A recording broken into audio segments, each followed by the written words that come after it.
So let's say you found a skeleton. How would you tell if it's a dinosaur? You personally, how would you decide? Well, interesting question. I don't know. I'd have to do some research on that.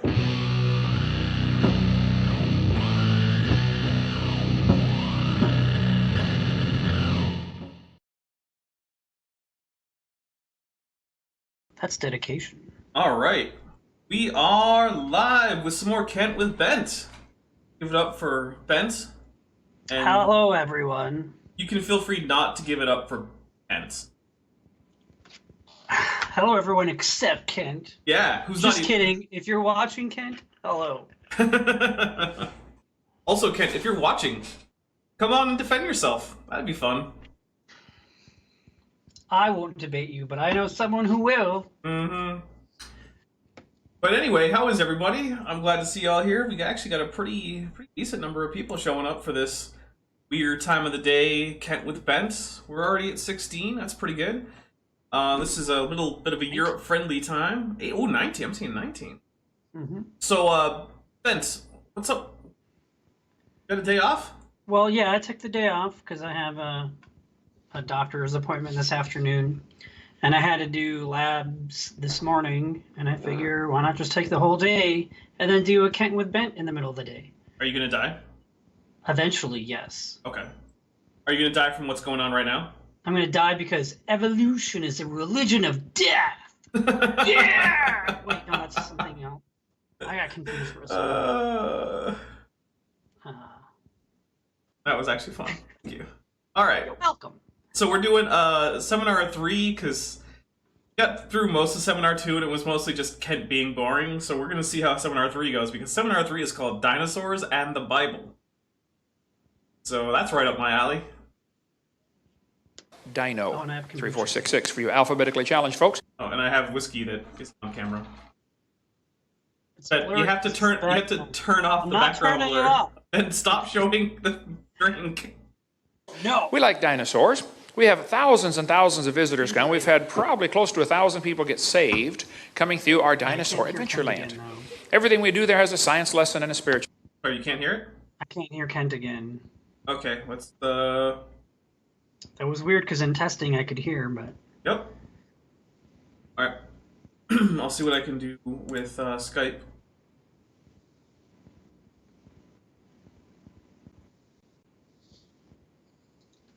Share screen with sound. Share screen. Bigger again. That's what she said. Made you as big as I could. Thank you. lesson. We have a blast using dinosaurs for the glory of God. But you know, for the last 200 years, Christians have been extremely confused about where dinosaurs fit into the Bible. I heard a lady last night, I was witnessing to a lady at the hotel. She said, well, I got a friend that told me dinosaurs never existed. One guy told me, he said, well, the devil put those bones in the ground to fool us. Did you ever have anyone tell you that at church? Dinosaurs were fake and Satan put the fossils in the ground? I heard some crazy things, but that was not one of them. Yeah, I haven't heard that either, but I know of people who claim to have heard that from their church. So I think it is a thing that people say, but it's not very common. Like, young Earth creationism is not very common, even among Christians in the United States, and I think fake fossils are even less common, so... It's not that bad, everybody. Well, you're going to look like Why a can't I real still idiot when talking to not anybody with hear normal Kent? intelligence when you say something like that, okay? Really? What is Yes, happening? dinosaurs lived. But when did they live? Where do dinosaurs fit into the Bible? The only way I Here are two of hear my is if I grandkids unmute playing the with one of the video. dinosaurs. As if you what? On YouTube, if I unmute that video on YouTube, your stream, Hmm. I can't hear him in the screen share. Alright, well, let's see what's going on. Why am I complaining about that? Isn't that better that way? Speakers... That should work. That's Dinosaur not Adventureland. working? We have a wonderful time. Christians, though, Unless often he's are very not confused talking of where right they now. fit in. All right, What's I'll try to happened? fix it. Christians have compromised the clear sorry, teaching I of the can't hear. Bible in order to accommodate the dinosaurs. That's why they have the gap theory or the day-age theory or progressive creation or theistic evolution. There's no need to do that. Kent I'm going to telling give you the truth. biblical view of dinosaurs here this morning. Now, this Are guy we in in the National mirror Pornographic universe? Geographic says, no human being has ever seen a live... Still no audio? Nope. Well, that's weird. Check your audio output for, computer and Skype and make sure they match.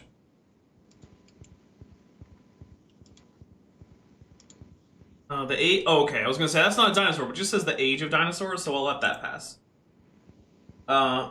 Caliban says the church I went to as a kid told me that dino bones was put in the ground by the devil. Really? That is disappointing. Sorry about that, man. That's All right, I think my settings should be good. all right. For one thing, we'll see. Dinosaur. Now, just hold on a minute.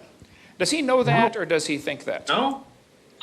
He thinks that. Kent, There is no what are possible you way he could doing? know something like that unless he talked to everybody that ever lived. Why can't... You think he talked? Just working. I know. We've 18-minute Skype call, and I was hearing it before we went live. Um, What the heck? if anyone has suggestions, let me know. This is so weird. All right, here's what I'm going to do. I'm going to hang up Okay. and call back. Okay. We'll see.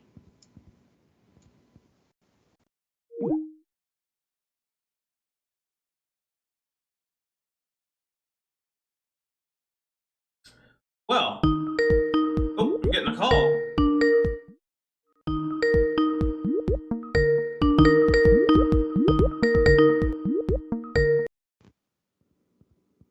Hello? Hey, Hey, I'm back. I'm gonna try and share a screen with you.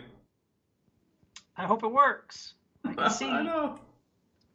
Ready? I think so. To Adam and Eve before he wrote Yes! Nice. that? Did he talk to I you hear- before he wrote that? Wait, no, I okay. hear him. Oh, That's just not something you can know.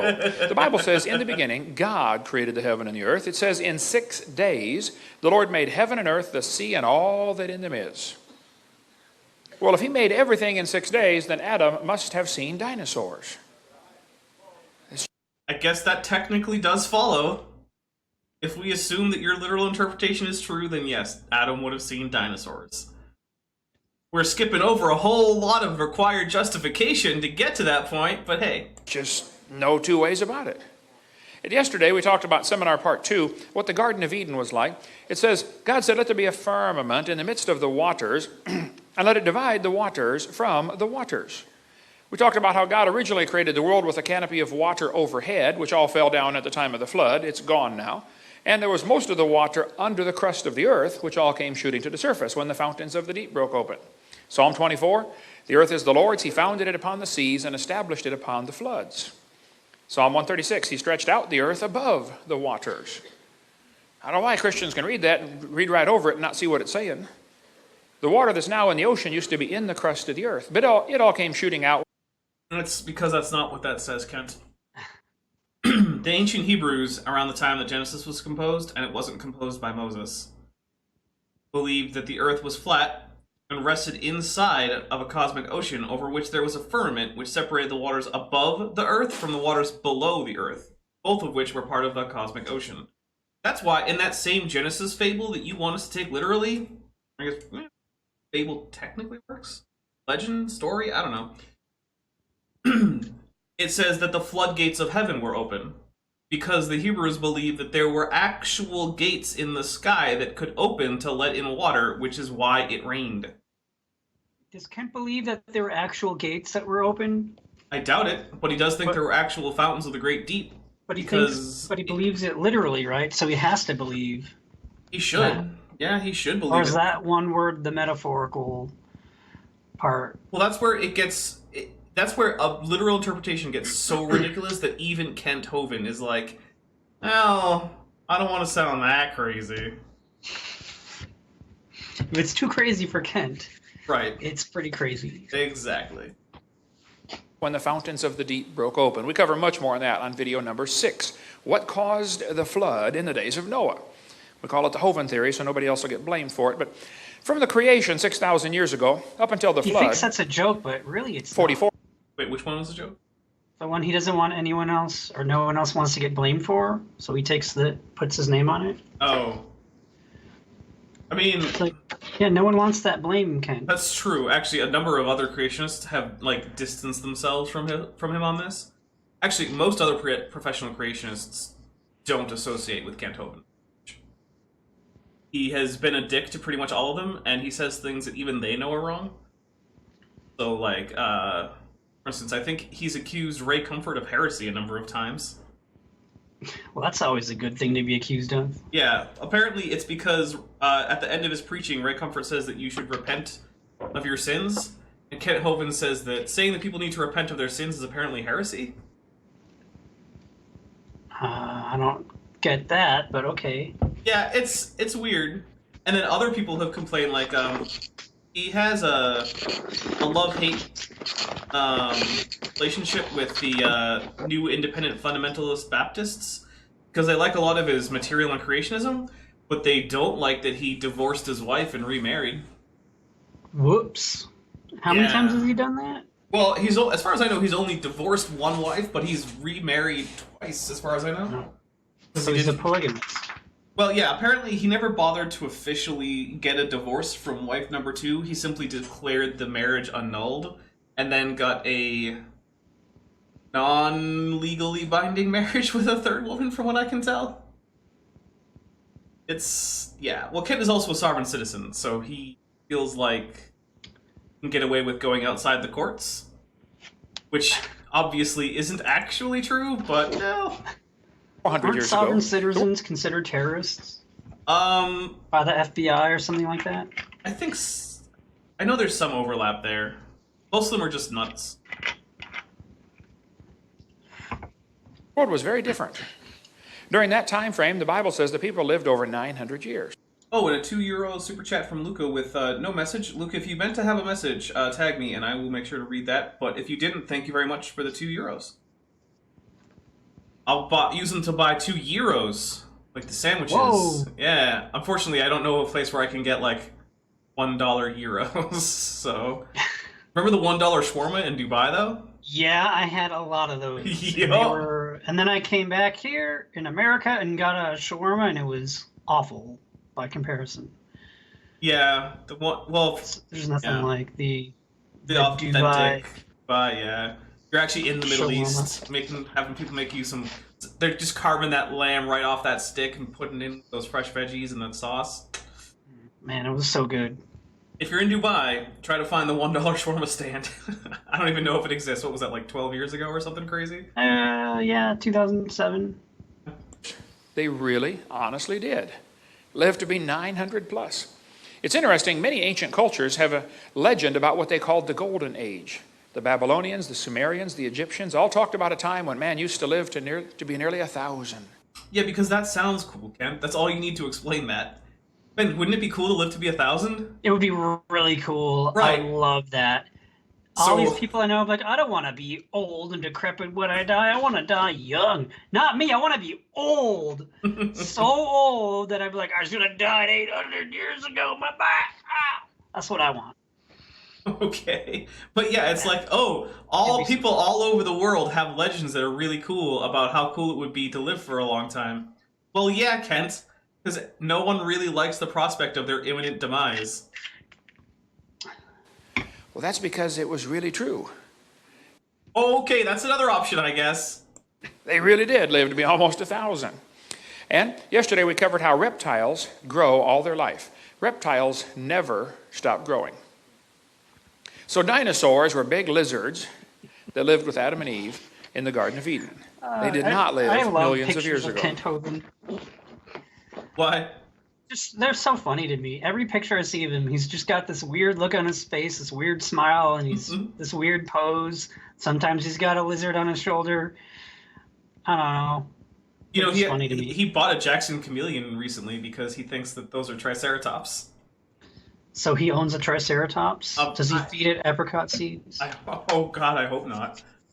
Although, that's another thing. Chameleons don't eat plants, whereas Triceratops was obviously an herbivore. Chameleons eat insects. So I hope he's not trying to feed it like a Triceratops.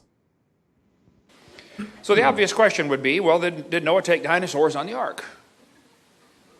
They asked Billy Graham, were there dinosaurs on Noah's ark? Billy Graham said, no, Noah's ark did not include dinosaurs because they were extinct by the time man got here. That's not the reason I would use. But Billy Graham's closer to being right than Kent is. So. Oh, and I praise God for all the good Billy Graham has done, but he is dead wrong about that one. Okay? Dinosaurs on the ark. Well, I hope he kept the woodpeckers in. Okay, has Kent made more atheists than Billy Graham has made Christians? I Kent, don't know. I think Kent has made more atheists than he's made Christians. Both of those numbers might be quite high. So I think so. I mean, which one's higher? I don't know. I know of a number of people who have been made atheists because of creationism. No, that's I'm actually trying to like how many Christians became Christians because of Billy Graham, and it's probably a lot. Yeah, that's fair. So who knows? And but Kent's still working on it. Adam Morgan points out that dinosaurs are not extinct. This is true, but I'm gonna just accept that Kent is talking about non-avian dinosaurs because I mean he doesn't even know what a dinosaur is in the first place, so we'll just give it to him. Well, and you gotta take it from his perspective too, because he clearly doesn't believe birds are dinosaurs, despite being proven to him by the Dapper Dino. Oh yes. In the same debate where he just said he didn't know what a dinosaur is. Right. So from Kent's perspective, birds won't count. Yeah. Although he seems to go back and forth on whether pterosaurs are birds or dinosaurs, despite the fact that they're neither. Which is always fun. A steel cage of some kind. That'll be important later. People say dinosaurs on the ark. Now, Hovind, they're kind of big, aren't they? Yeah? The big ones were big, but the little ones were little. See, Noah was 600 years old when he built that boat, okay? He's probably smart enough to figure out you don't have to bring the biggest ones you can find, okay? You bring 2 babies. Just be sure to get a pink one and a blue one. That'll be important later, okay? There are all kinds of reasons for bringing babies on the ark, okay? You bring 2 babies. Just be sure to get a... Ugh, gross. Look at those feet. Oh, that's disgusting. How could they get the anatomy so wrong? Okay, so in case you guys don't know, bad sauropod feet are like a pet peeve of mine. I hate it. Everyone does sauropod feet exceptionally badly, and these are just so bad. I won't get into detail, but just they're bad. Pink one and a blue one. Oh, and also hello, Mozart Alice Miss East. Not positive. But hello. That'll be important later, okay? There are all kinds of reasons for bringing babies on the ark, okay? You bring babies because they're smaller. Well, duh. You know, the biggest dinosaur egg is smaller than a football. You bring babies because they weigh less, they eat less, they sleep a lot more. They're tougher. You know, kids fall down and bounce and get up and keep running. Adults fall down and break or lay there for a while. Okay, but a lot of dinosaurs were members of relatively social species. Would have had to have adults to teach them how to behave. Like, you know what happens to a human if it just kind of grows up on its own in the wilderness, which has happened. Yeah, they're completely insane, basically. Yeah, they'll never learn how to communicate successfully with other humans on any real level, and they never manage to actually behave like a normal person. Yeah, they were completely inappropriate. Now imagine if that happened, but it was a freaking velociraptor. Yeah. That's not a successful start to the preservation of these organisms. In fact, the book The Lost World, not the movie, but the book, was basically all about that. Like, oh, hey, we resurrected these dinosaurs. And yes, this is Ken Hovind. Jurassic World, they were like, oh yeah, look, we resurrected all these dinosaurs, but we didn't resurrect the cultures, so now they don't know how to interact with each other, and they're just going on crazy murder rampages. Plus, you bring babies because after the flood, they're going to live longer to produce more offspring, and that's the reason you're bringing them. Why on earth would you bring big elephants on the ark? I mean, that would be stupid for multiple reasons, okay? Because I don't think you had brought enough elephant milk to bottle feed a baby elephant, Kent. That's ridiculous. At least with the baby dinosaurs, you can be like, yeah, feed them the leaves or whatever that they're going to need to eat for at least the herbivores. But did the ark come pre-equipped with a year's worth of elephant milk? Or 2 years worth of elephant milk because it was 2 elephant calves that had to come along? Was there an elephant dairy farm on Noah's family farm before the ark? How? They had it on tap.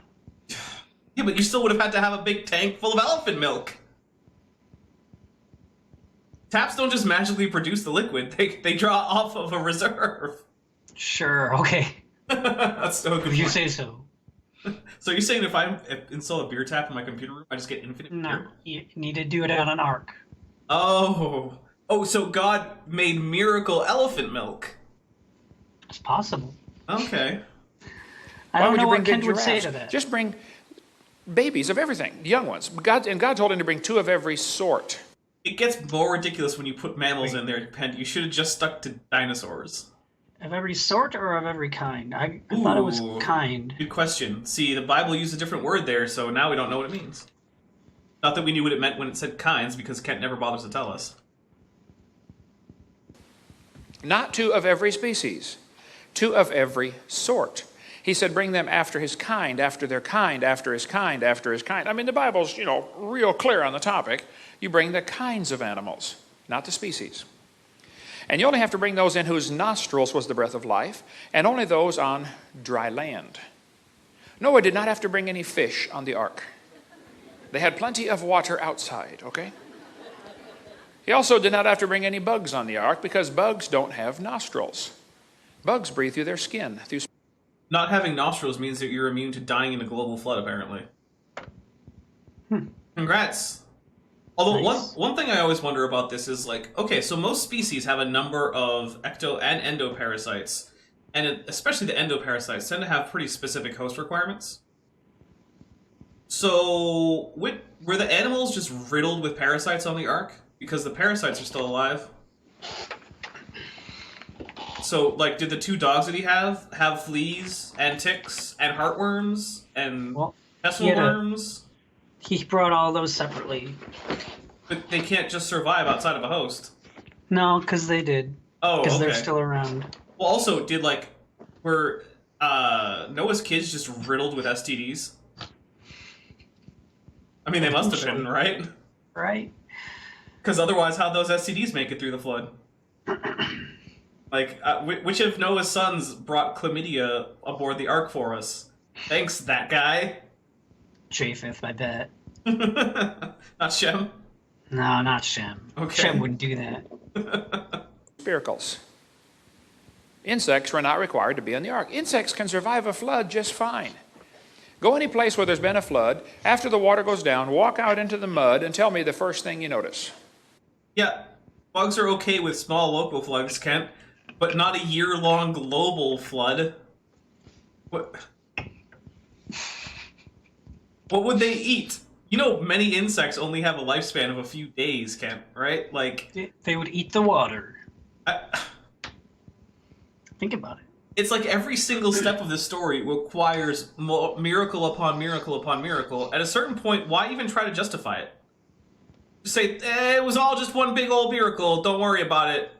Why would 4,000 years ago? Why would Adam? Why would Noah bring all the dinosaurs on the ark, and just so that they could all go extinct right afterwards? Because God told him to, I guess? And so that Kent could later on pretend that dragons are dinosaurs?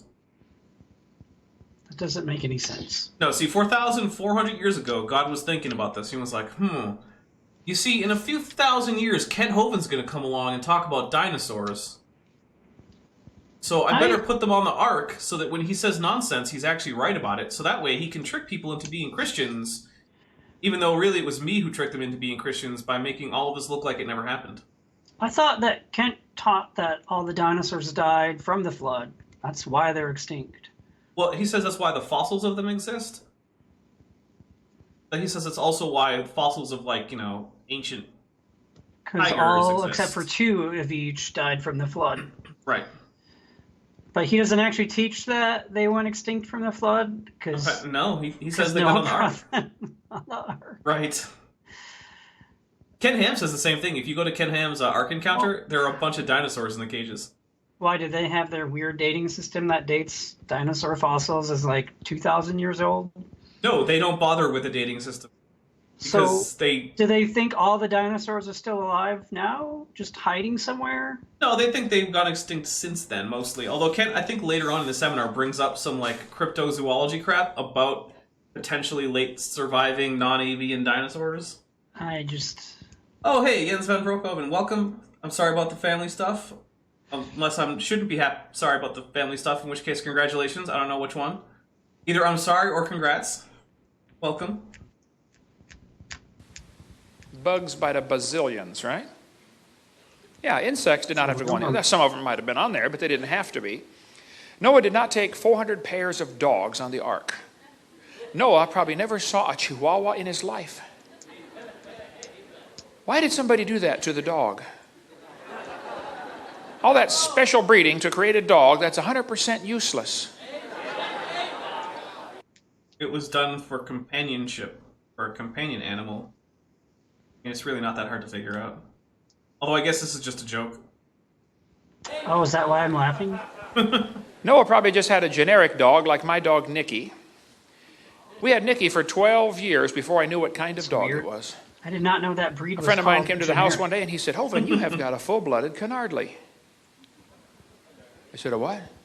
He said, your dog, look at that, that's a Canardly. I said, it is? He said, well, look at it, man, you can hardly tell what kind of dog it is.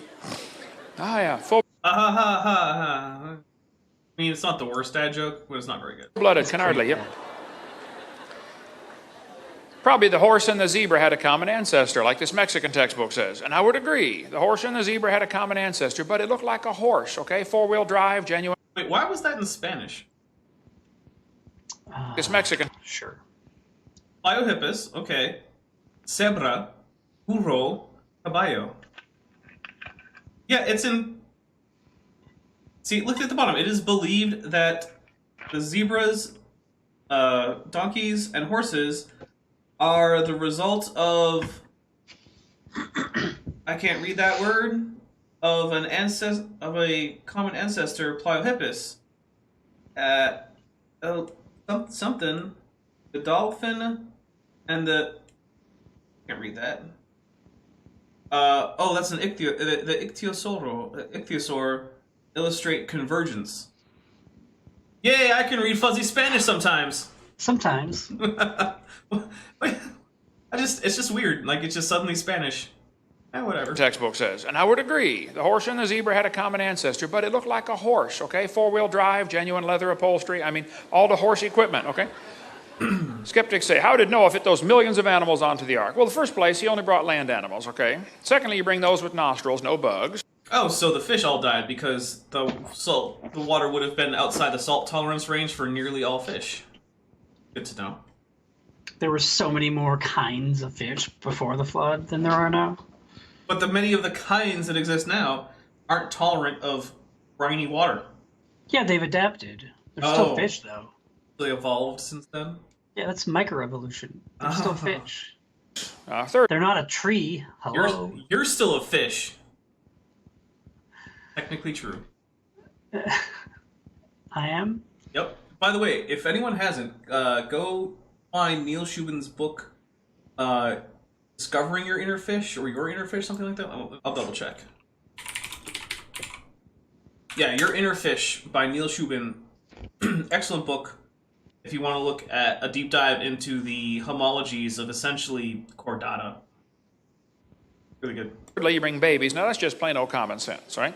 Oh, Fourthly, you bring two of each kind, not every single variety. And since God made the kinds...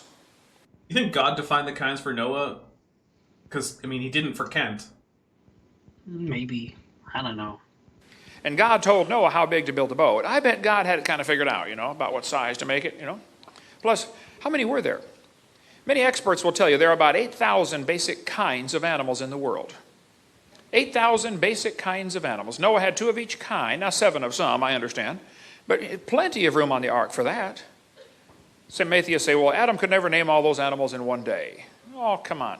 When I get excited, I can speak 350... I've never heard an atheist make that as their complaint about the Genesis story.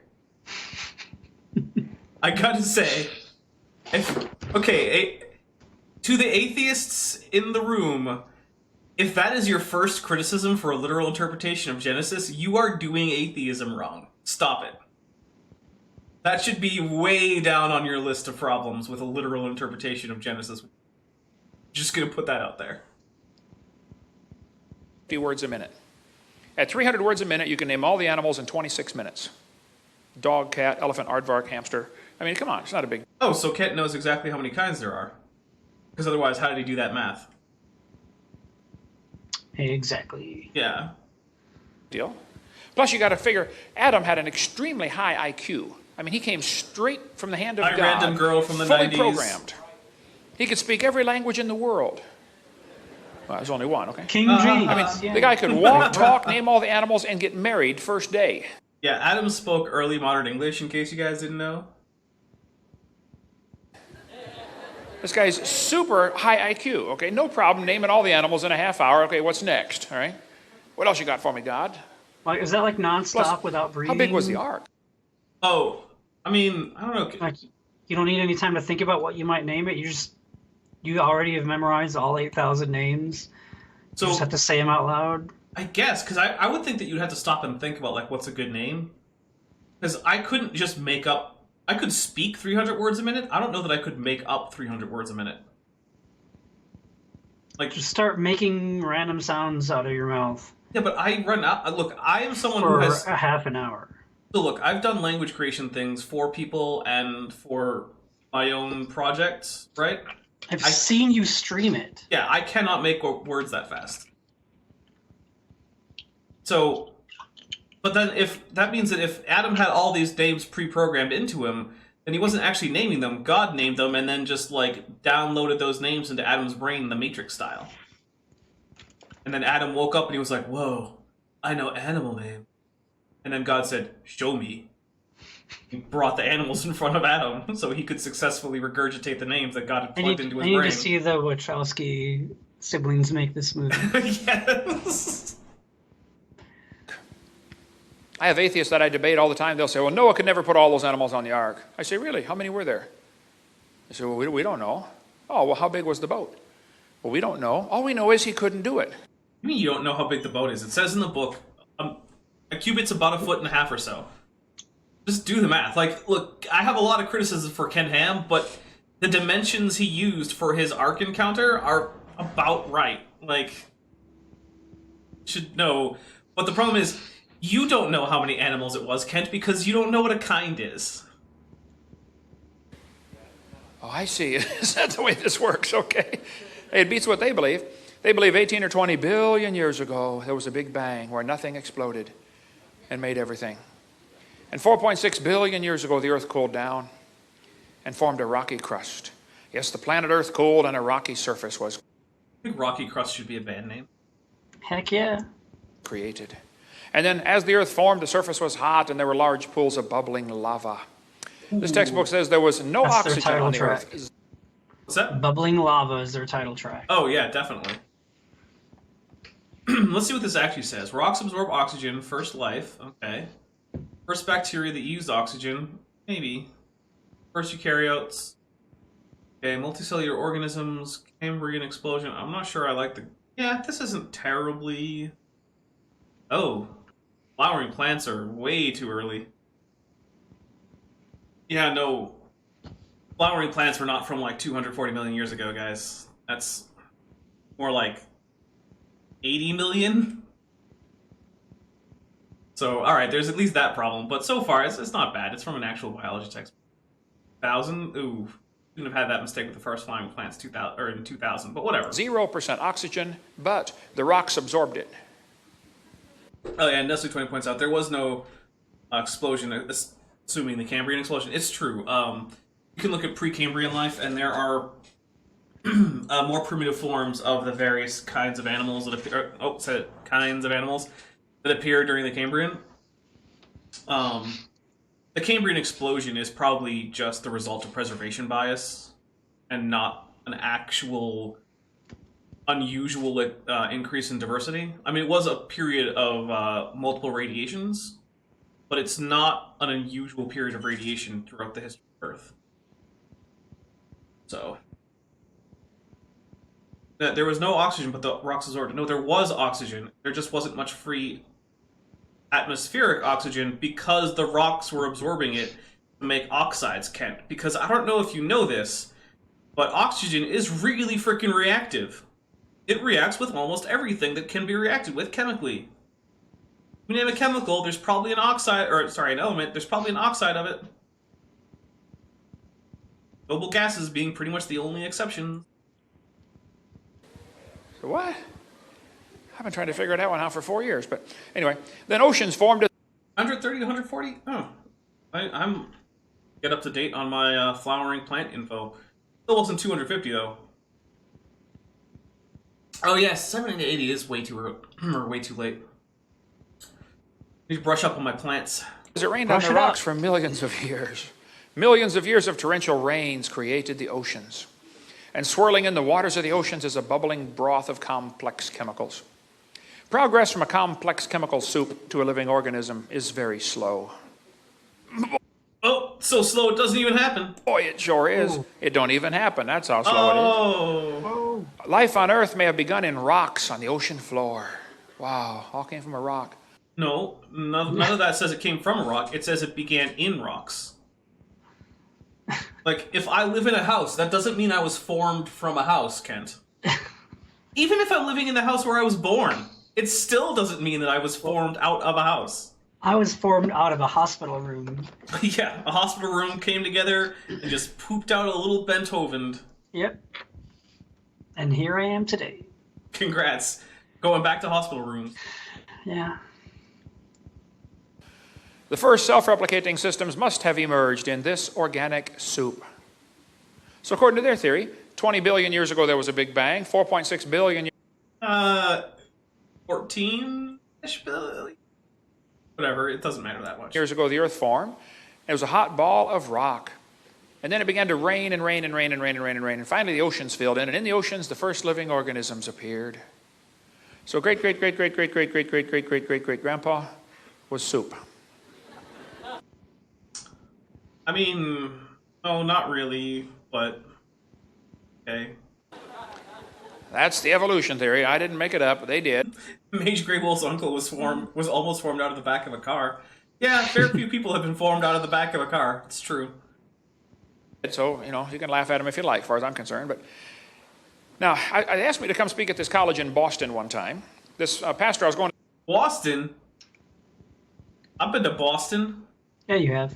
Yeah, I've been to Harvard Yard. I don't know what that means, but yeah. I parked my car there. Gesundheit. It was wicked cool. speak at the church. I said, brother, call some of the colleges and see if you can have a debate. I love to do debates against these guys in front of their own university. Well, he called every college within 100 miles of Boston. There are a lot of them. There's a lot of colleges around Boston. And finally, one college said, no, we don't want him to come have a debate, but he can come speak to our students if our professors can ask him any questions they would like. Because we would like to show our students how dumb you Christians really are. I highly, highly doubt that that's what was said. Like, look, I get it that modern academia isn't exactly friendly to fundamentalist evangelical Christianity of the, like, creationist variety, nor should it be, really. But, yeah, it's not easy to get rid of a professor with tenure, but I'm pretty sure if you caught him saying, we want to show the students how dumb Christians are, pretty sure that would get him to lose his tenure. It's possible. That's blatant discrimination. You're not allowed to do that, even if you have tenure. Why? Because it's illegal? Basically, yeah, at a public institution. Yeah, now, if it were a Christian university, and you said, oh, we want to show the students how dumb all the atheists are, then that actually I might believe, because a Christian university not being publicly funded doesn't actually have the same discrimination policies that a publicly funded university would have. But, yeah. So I very much doubt that that's what was said. Well, However, you know, Kent, he exaggerates a lot. I think he just outright fabricates things. Like, you know, a story about the professor on a plane? Yeah. I think that's exactly what this is reminding me of. Yeah, I don't think that ever happened. I bet he probably did speak to students and professors in a college in Boston. Or maybe Harvard or Cambridge or something. No, maybe. I don't know. I said I would be honored to come for that. Phrasing. So I showed up. There were 6 professors, all their students. I felt like Daniel in the lion's den, you know. I got my 2 timelines out over there, and I said, now, folks, I believe the Bible. Nobody cheered. Why would people cheer? You just said that in a church earlier in this video. I think we cut it out though. But no one cheered in the church where everyone agrees with you.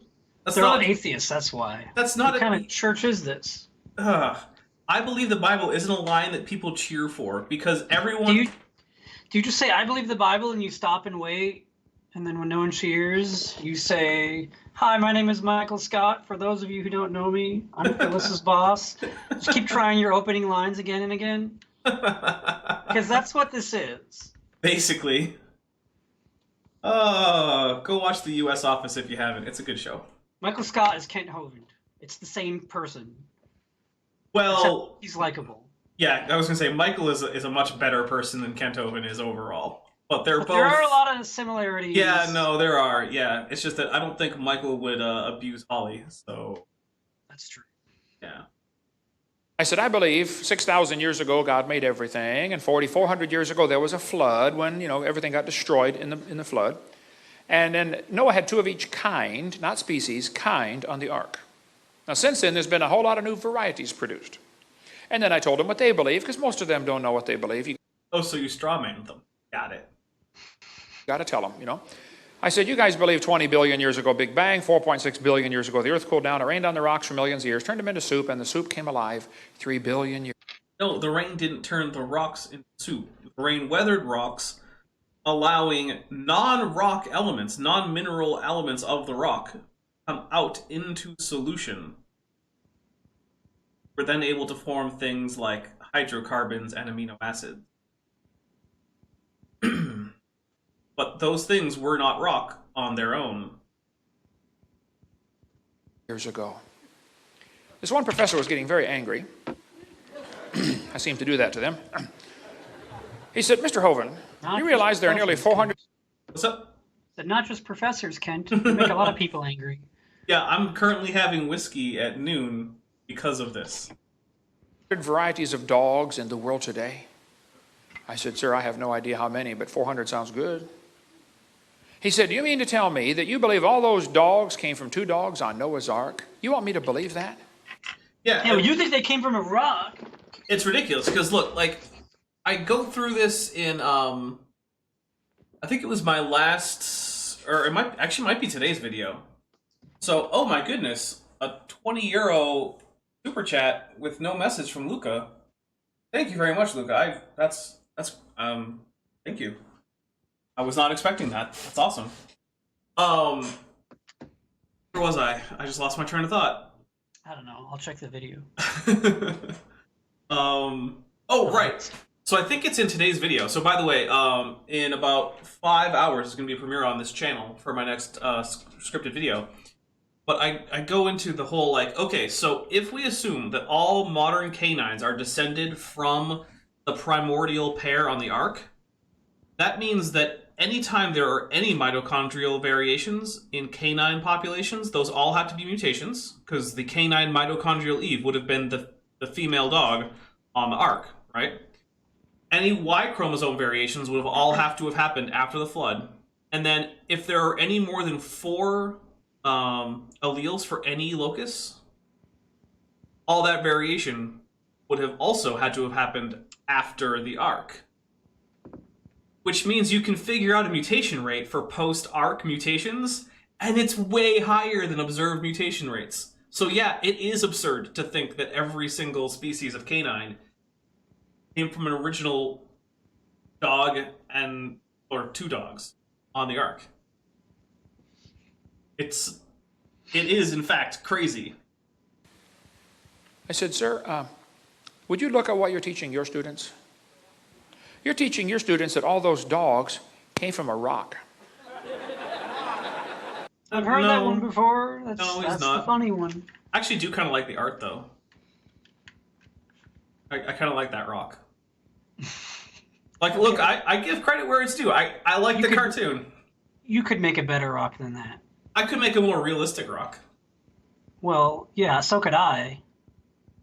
Maybe because towards... I would just draw it without eyes and a nose. And then it's more realistic. But I mean, I could make a rock monster that looks more like a rock. Which actually reminds me, I saw a really good realistic Geodude from Pokemon the other day. I was actually pretty impressed, yeah. Yeah. It was like, I was like, wow, this is exactly what I figure a real Geodude would look like. Good job, that's awesome. He didn't have any more questions after that.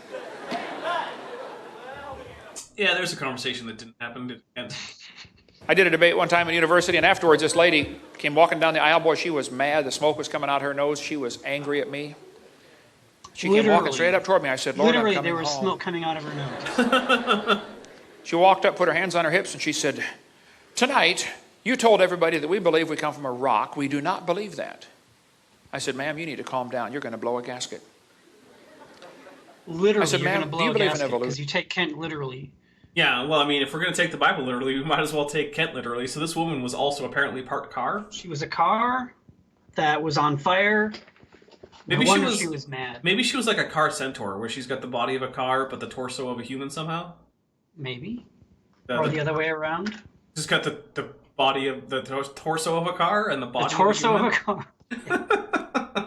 Just little tiny car with arms and legs sticking out and a head on Yep. top. Yep. I actually like that interpretation. Let's go with That's that. how I would draw it, yeah. She said, yes, I do. I'm a professor here at the university. I said, well, ma'am, would you please tell me then where we came from? She said, we came from a macromolecule. I said, and where did that come from? She said, from the oceans, from the prebiotic soup. I said, and where did that come from? So at this point, so far, that's the kind of thing that might actually have happened. But I'm pretty sure at this point he's going to go off the rails and go into fantasy land about this conversation. From? She said, it rained on the rocks for millions of years. You could see it was slowly dawning on her. You know. No, yeah, that's the part that I am sure didn't actually happen, Kent. It's actually perfectly reasonable that some woman who was a professor at the university came up to you angrily to point out that you strawmanned her, but there's no way that she ended up agreeing with you. I do believe I come from a rock. No. Yes, ma'am, you do. Better be careful going outside. For $1.99 from Vandalia, confirmed Gorons from Zelda are our ancestors. Hey, you know what? I wouldn't mind that too much. I like the Gorons. They were pretty cool. I like how they roll up and then just like smash into enemies and like, rock pile. Good stuff. Don't step on Grandpa. I found her life verse, saying to a stock, thou art my father, to a stone, thou hast brought me forth. There's Grandpa right there. Yep. Wait, what is that? That's Grandpa. No, what's Jeremiah 2:27 saying to a stock, thou art my father, and to a stone, thou hast brought me. Maybe I just need to reread Jeremiah, because I don't even know what that's supposed to mean in the context of Jeremiah, do you? No, I don't. It's not even a complete sentence. It's out of stock. Ben, Or out of stock. Out of context. Ben, I I thought... just read the word stock. What? I thought you had the whole Bible memorized. You might be thinking of not that. Oh, I don't know what you're thinking of. okay. I even found my daddy's life verse in the Bible. Lord, have mercy on my son, for he is a lunatic and sore vexed. Anyway, the Bible says the earth was corrupt and filled with violence. Actually, it says it was corrupt before God, so that means that before God got there, the earth was corrupt. We're taking the Bible literally, Kent. And God looked upon the earth, and it was corrupt. All flesh had corrupted his way upon the earth. And God said to Noah, the end of all flesh has come before me. The earth is filled with violence through them. I will destroy them with the earth. Make thee an ark. And Noah said to his boys, go for wood. We got to build a boat. And so That's a pun. they went and got all Is this that what wood, that was? and they built. Yes, that is what that was. It's like the Canardly dog. It's also a... Puns are the lowest form. built this huge boat. Now, after the flood was over, Noah's son had a baby and named him Arphaxad. Why would anybody name a kid Arphaxad? Can't you see that kid in kindergarten? Enough jokes. We're down in Pensacola. We're going to be talking about Hurricane Ivan for a long time, okay? And that's just one little storm. I guess for a long time. I don't remember which one was I. Do you remember a Hurricane Ivan? No. Okay, so not that yeah, long. but I don't remember when.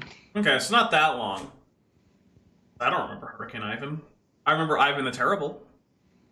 It's more recent than that. Are Are you sure? Yeah, Hurricane Ivan was more recent than that. Well, I'm still talking about Ivan the Terrible, but not Hurricane Ivan, so... Can you imagine a worldwide flood? Man, they talk about that for centuries. Actually, Arphaxad's daddy, Shem, Noah's son, lived long enough to tell that story directly to Abraham, Isaac, and Jacob. You'll never catch that reading your Bible, but when you graph it out, it's like, wow, that's unbelievable.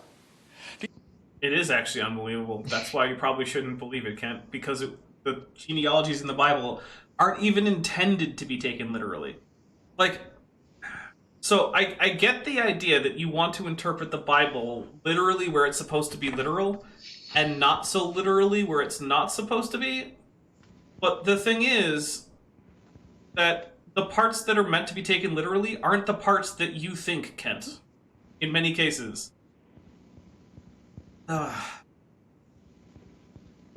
You know they're still talking about that flood in many cultures around the world? So far, 270 flood legends have been identified in different countries and cultures around the world. Yeah, because floods are a common event around the world, Kent. The Hawaiians have a legend that says long after the death of Kunihana, the first man, the world became a wicked, terrible place to live. It actually says Kuniuhona, but, I mean, why bother actually reading? There was one good man left. His name was Nu'u. He made a great canoe with a house on it and filled it with animals. The waters came up over all the earth and killed all the people. Only Nu'u and his family were saved. Yeah, you know the problem with this story, Kent, is that it doesn't actually have any record of being a story that was being told by the Hawaiians until well after contact with Europeans. So... Also... So they heard the flood story, and then they told the flood story. Yeah. Huh. So Crazy. also, here's an interesting little bit of trivia. The first Christian religious ceremony in what is now Hawaii was performed by which Christian sect? I don't know. The Russian Orthodox Church. But they're in Russia. Well, they sent ships out. To Hawaii? What? Yep. They should have sent an ark out instead, just in case. Well, yeah, I mean, you never know when the world's going to flood. Although I guess the Bible says that it's not going to, so... Oh yeah, that makes more sense. Huh, one family saved in a boat full of animals. Sounds kind of like the Bible story, doesn't it? It does, because it is. Because they got it from the Bible story. The Chinese have a legend called the Hiking Classic. They say that Fuhai is the father of their civilization. Fuhai is probably Noah, okay? He says for some reason. The story says, Fuhai, his wife, 3 sons, and 3 daughters escaped a great flood. Actually doesn't. There's no Chinese legend that has 8 people escaping on a boat. And I think I know what Kent's going to say, which is to say that the word for flood or whatever is a symbol for 8 and a picture of a boat, or like 8 people in a boat. But it's actually not. That thing that looks like 8 is actually determinative, and the boat is part of the phonetic component of the word in Mandarin. So, no, Kent. He and his family were I don't actually know that he's going to say that, but I think he will, so I'm pre-bunking it. the only people alive on earth. After the great flood, they repopulated the world. Interesting. Now, the Toltec Indians in Mexico have a very interesting story. The Toltec Indians, huh? It says Toltec, but hey, what do I know? Just how to read. They said Well, you're not the a first doctor. world lasted Doctors can't read or write. Well, you would know. You are a doctor, right? Isn't that how that works? Right. Yes. Terrible handwriting and just skip some letters because I don't have time for that second T.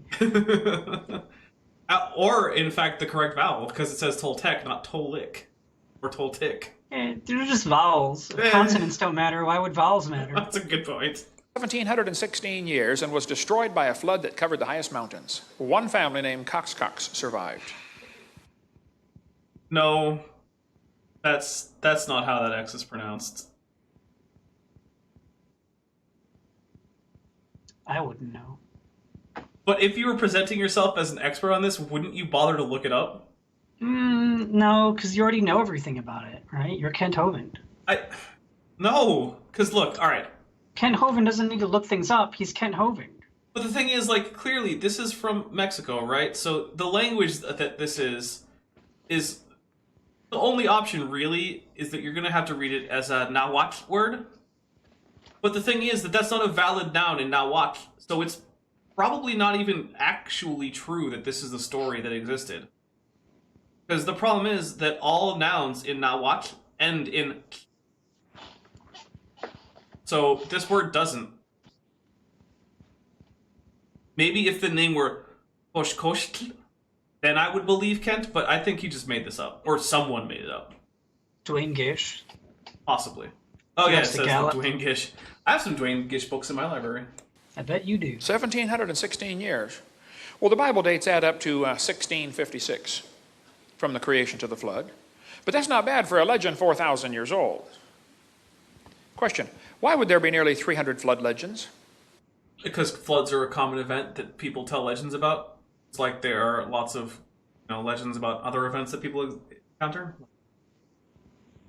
Volcanoes or earthquakes or lightning storms. I don't know. Could be that. I think it's because there was a flood. That's my theory. More than one. Okay. Probably the Atlantis legend. Everybody's searching for the lost continent of Atlantis. Probably it's another flood legend. Or it was a thing that, Plato made up and put in a dialogue about Socrates. Because we don't have any earlier attestation of the Atlantis story.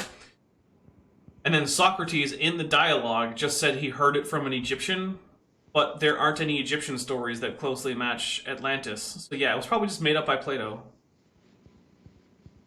But, okay, sure, maybe it was real. As far as the folks on the boat were concerned, the whole world sank beneath the waves. Actually, they were going up. The world wasn't going down. I think Atlantis is another flood story. Anyway, if you look at the country of Turkey, at the far right-hand side, you will see a mountain called Mount Ararat. It is 12 miles from the Russian border. Very politically unstable region. On a Turkish map, it's called Noah Ungamshi, which means Noah's big boat. You see that anywhere? Maybe. That's the name of the region. They've got signs, you drive right up to it. Noah's big boat, this way, 5 kilometers. Funny how it doesn't actually say the same thing that you said it said, Kent, on that. But whatever. Why actually show people being consistent on your slides when you could just make sure they just don't read your slides? Has The Bible Kent says the gone ark rested there? in the... What's that? Has Kent gone there? Has he been to The the Turkey? Noah's Ark on Mount Ararat? Oh, I have a lot of trouble believing that he has. I very much doubt it. I don't know why he wouldn't want to go there. Go, bring a camera. Probably because he knows he would be... Actually, I don't know. Probably just because he doesn't have the money, honestly. I think he probably would go there if he had the money.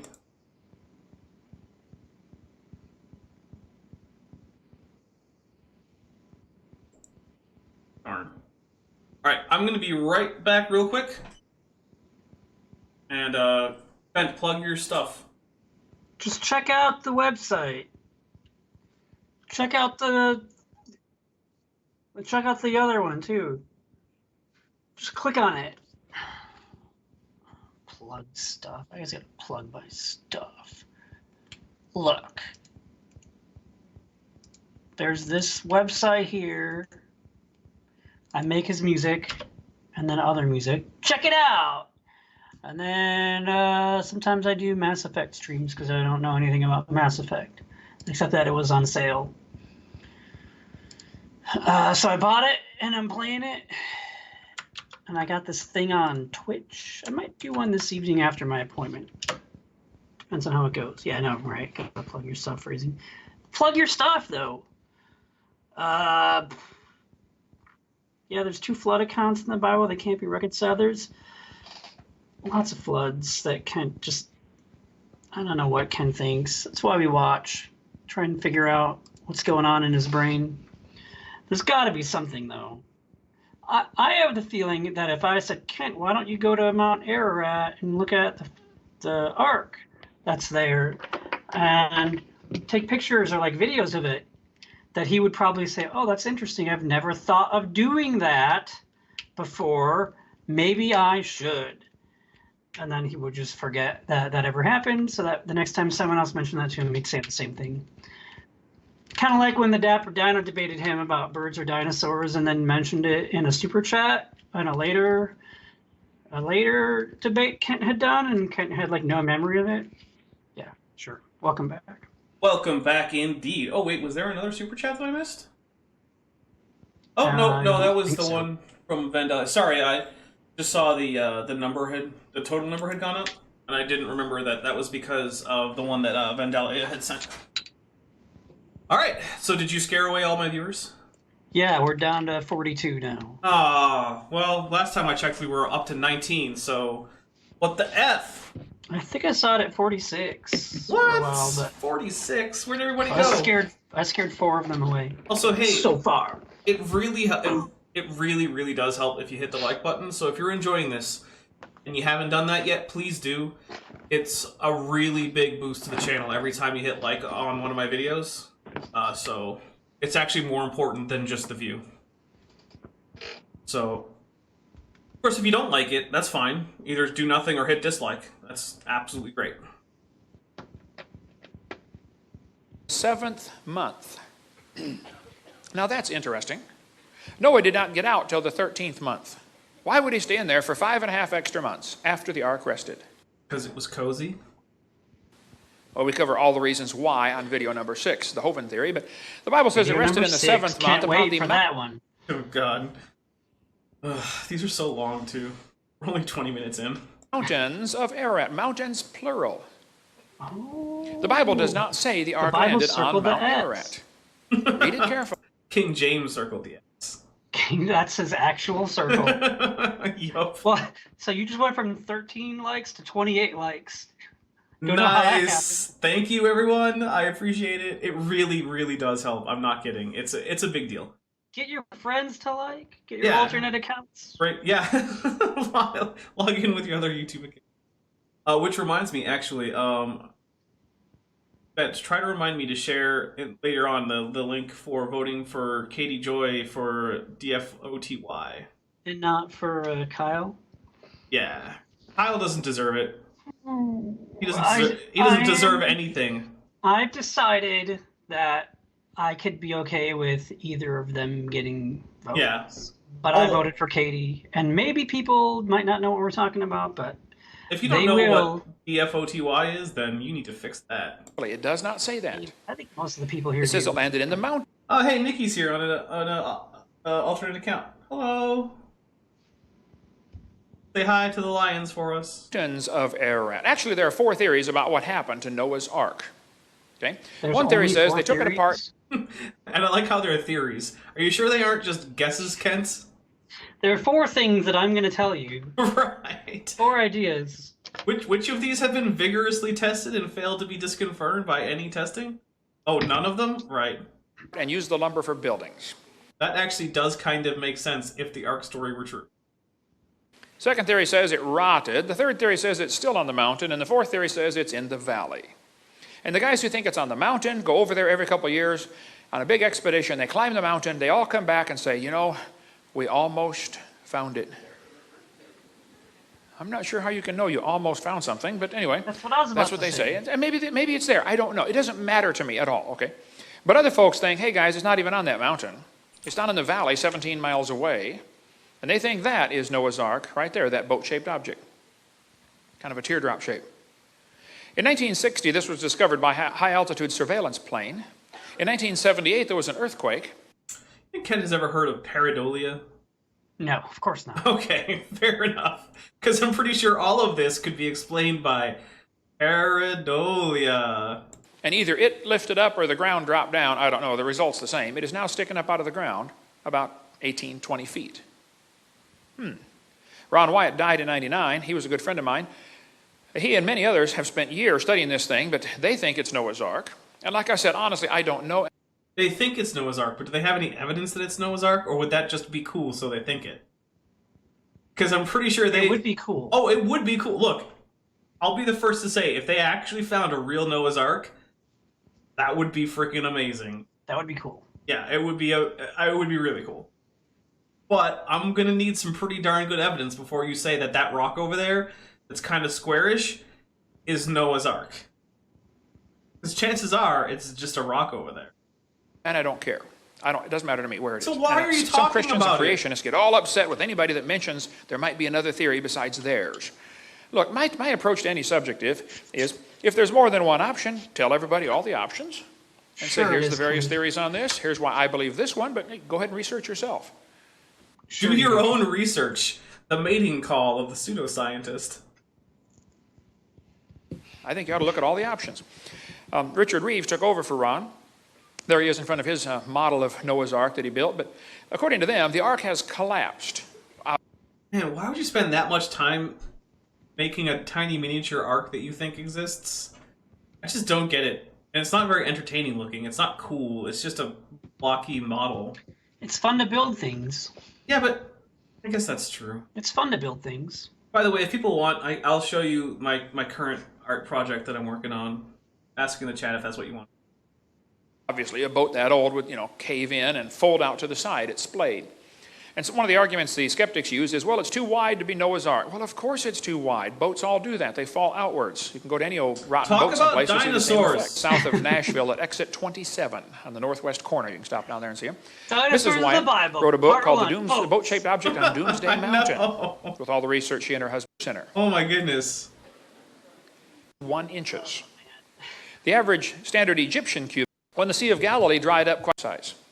This isn't called Part 3, the Flood. It's called Part 3, Dinosaurs and the Bible. Talk about the dinosaurs, Kent. I was looking forward to this. Damn it. Oh, look, it's the Ark. I don't care about the Ark. One atheist wrote me a letter and he said, Hovind, I heard your seminar about Noah's Ark having big rocks hanging over the side. You are so stupid. Don't you know if he had rocks hanging all over the boat, it would slow him down? What? I don't Because a long ship has trouble going over the waves. It tends to lift up and the ends are exposed and it tends to flex or break in the middle.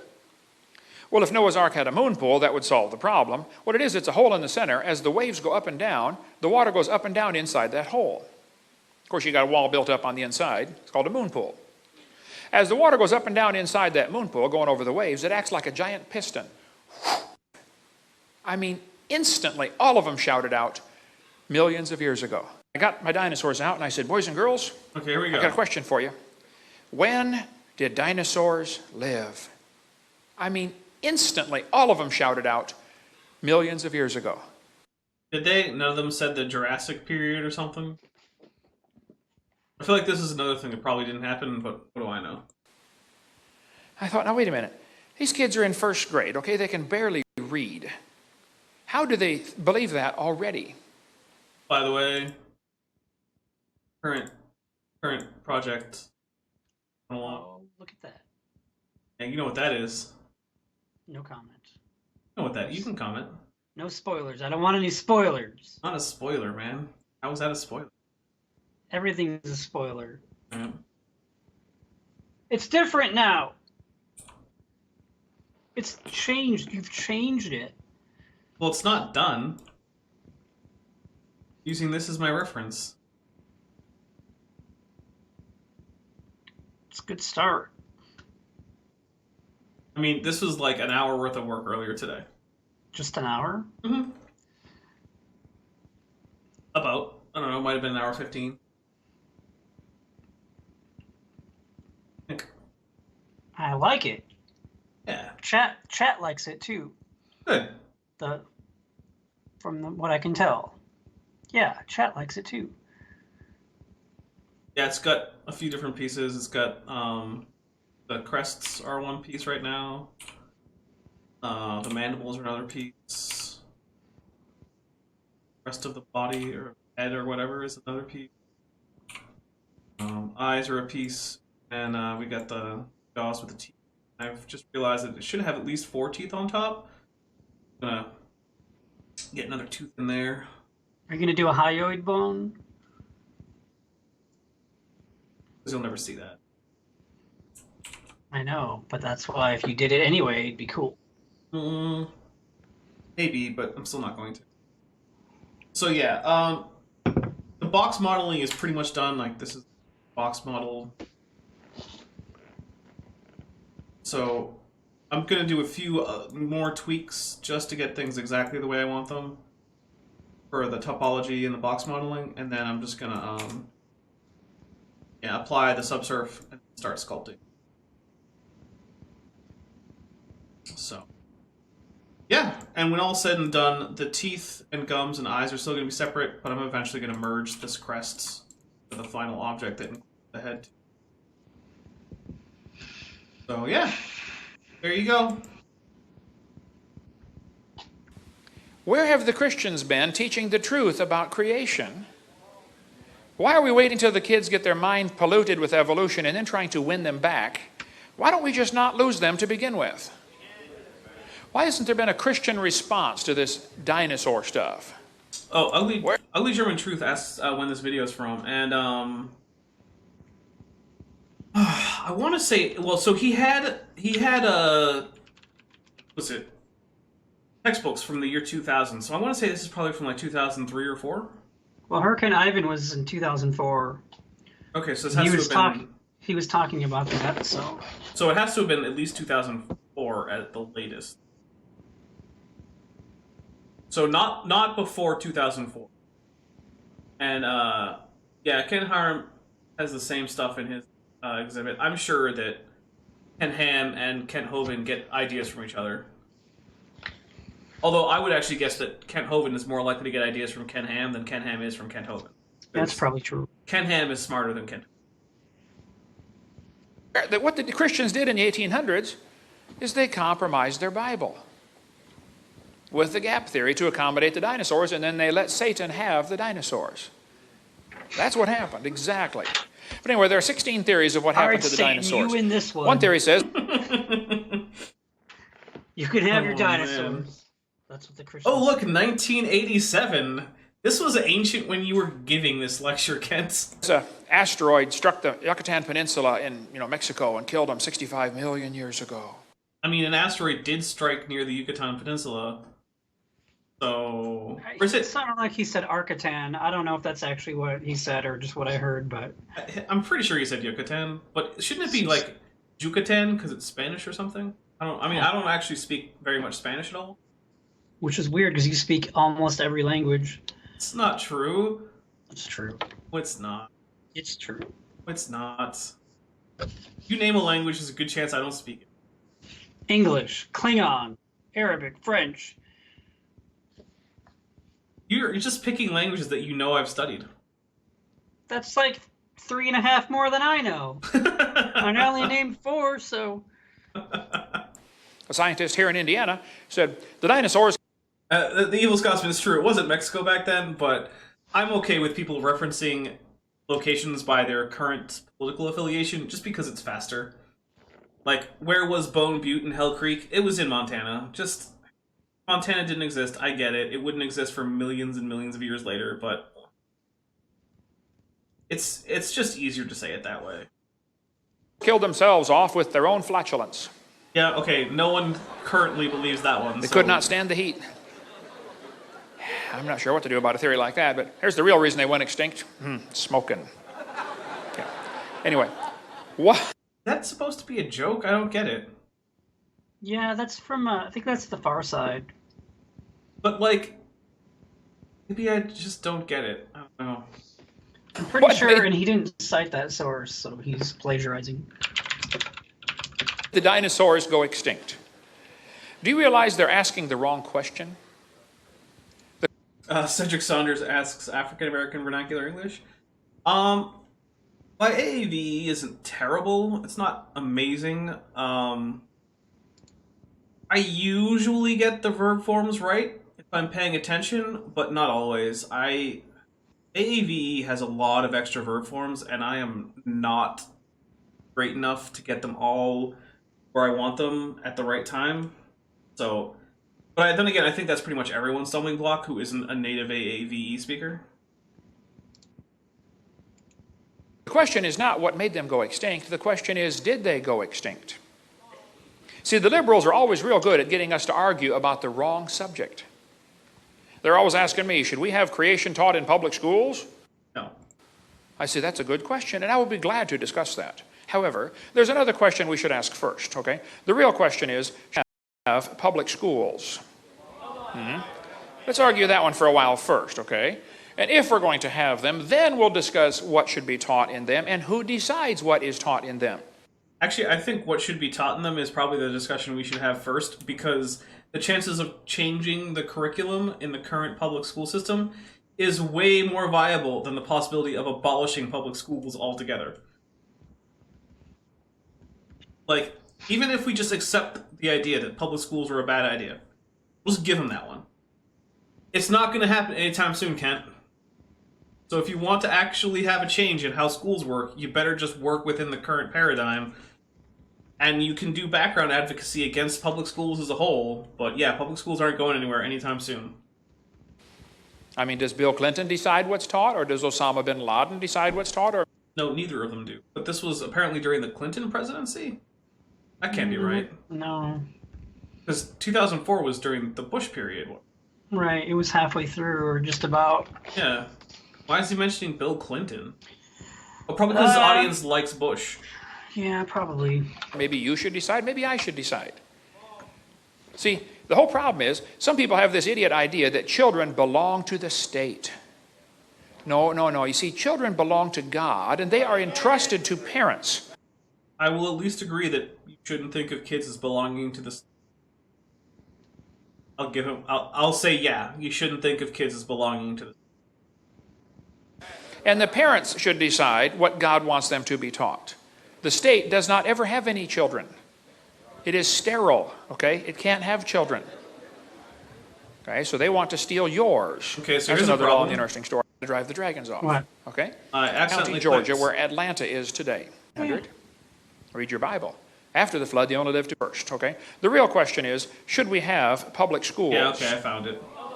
trusted to parents and the states? Sorry about The that. federal government has no business being involved in education or welfare or hurricane relief or anything else.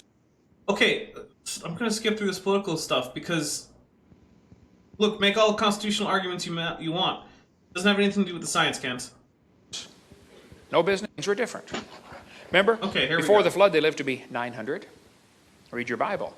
After the flood, they only lived to be 400. And then 200. Maya says, maybe it's like the current Republicans who blame the last Democrat for all the world's ills. I mean, that's fair, but also I remember that all through the Obama presidency, everything was blamed on Bush. So it's a two-way street on that one. No one likes to take responsibility, and everyone likes to blame their political opponents for all the crap. So I'm very much, I don't get into my own personal political view, but I will say this: I'm not a big fan of any current politicians in American public life, with maybe one or two exceptions. And even then, it basically means I don't loathe them with every fiber of my being. And then 100. Something changed. Well, for one thing, that canopy overhead was gone. Number two, the soil was now not loaded with minerals like it's supposed to be to have plants grow like crazy.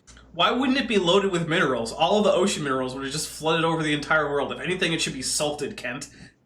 It shouldn't be that there aren't enough minerals for all the plants to grow well. It should be that none of the plants can grow because you salted the earth.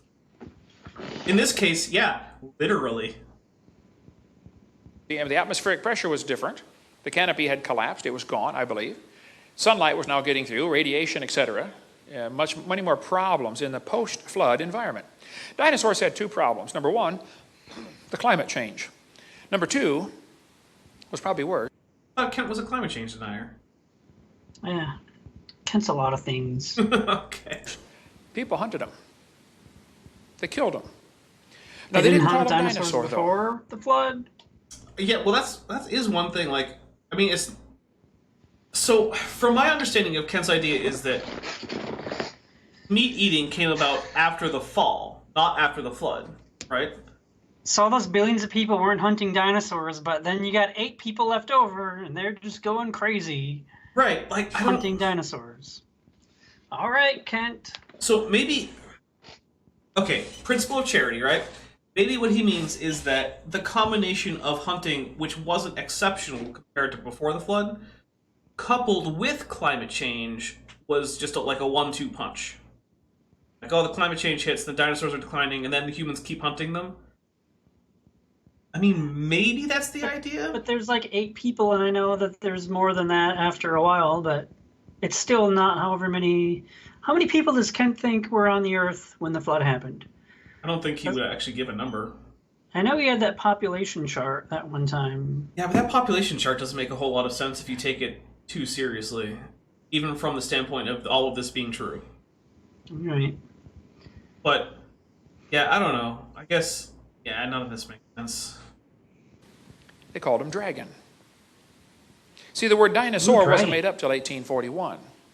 Yeah, that dragon that was on that cover definitely looks like a dinosaur. And you can just look at all the... Of course, had 2 problems. Number 1, Oh, goodness.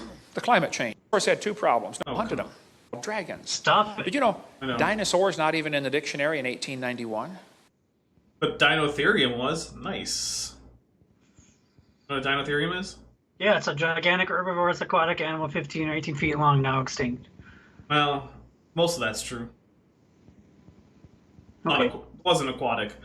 But back at that point, they basically thought that anything that was particularly large was probably aquatic because it couldn't have supported its own weight, right? Right, that's impossible to support your own weight. For most of human history, they were known as dragons. Oh, goodness. Unidentified Leviathan is here. Dude, welcome to the stream. It's nice to have you, man. I was just saying nice things about you on my interview that I did last night with Neil the 604 Atheist, I think. So, yeah. So, welcome. Dragons. Now, dragons are mentioned in the Bible 34 times. People say, why aren't dinosaurs in the Bible? Last night, I'm talking to this lady at the counter at the hotel. She said, well, dinosaurs aren't in the Bible. I said, that's correct. That word wasn't made up till 1841. No, what she means is that the animals weren't in the Bible, Kent. She obviously doesn't mean that the word wasn't... Oh, you can't see it, but I'm face-palming so hard right now. I can If you got the right imagine. Bible, I'll that do was for you. translated 1611. So of course you're not going to find that word in there. Duh. But they called them dragons. Dragons are listed in the dictionary in 1946 as now rare. Yeah, that means the word is now rare, Kent. It doesn't mean the dragons are now rare. Oh my goodness. It's like you... It's not like. It's... You don't even know how a dictionary works. The thing that people learn in, what, like... When they're, like, 12? You learn how to use a dictionary? Or younger. Yeah, I mean, I know that they taught us how to use a dictionary in school, in my public school, and I knew that things in italics at the beginning of a word were usage notes. Like when it said archaic, or now rare, or slang. Yeah.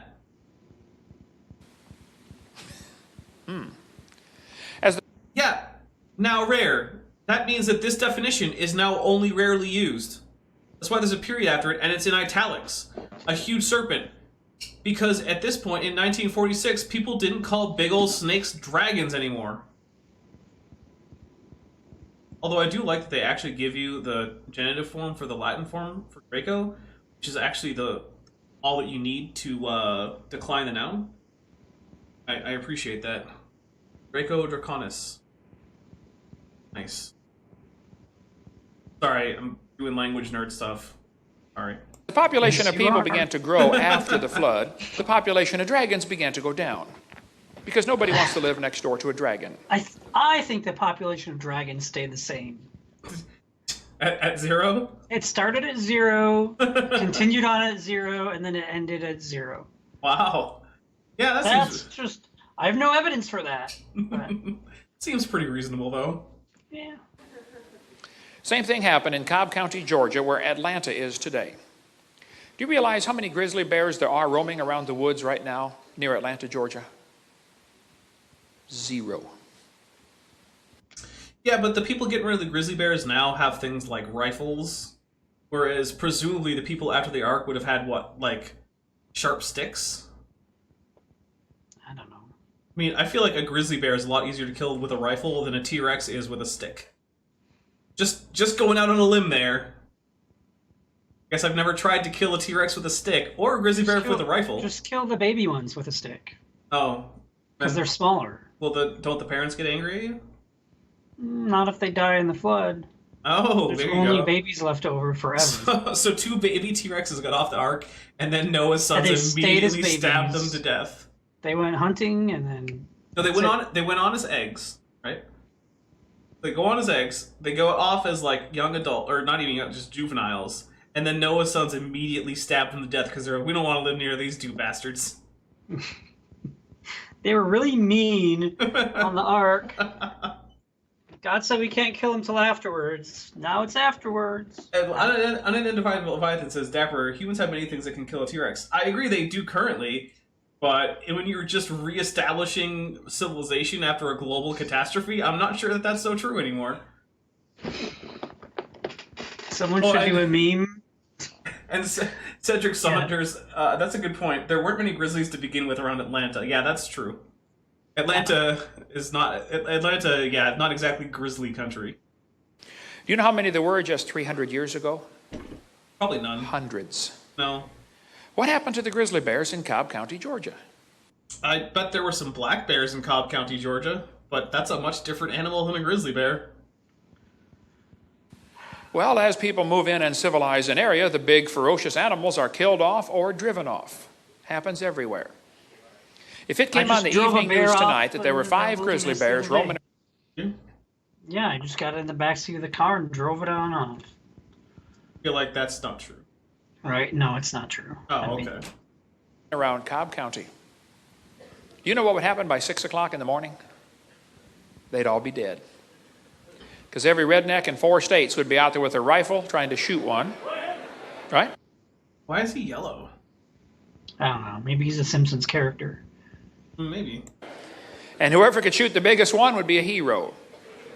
They'd have his picture on the front page. Hey, Bubba shot the grizzly bear and saved the village. Yeah, he did. GG Bubba. Well, that's exactly what happened to the dragons.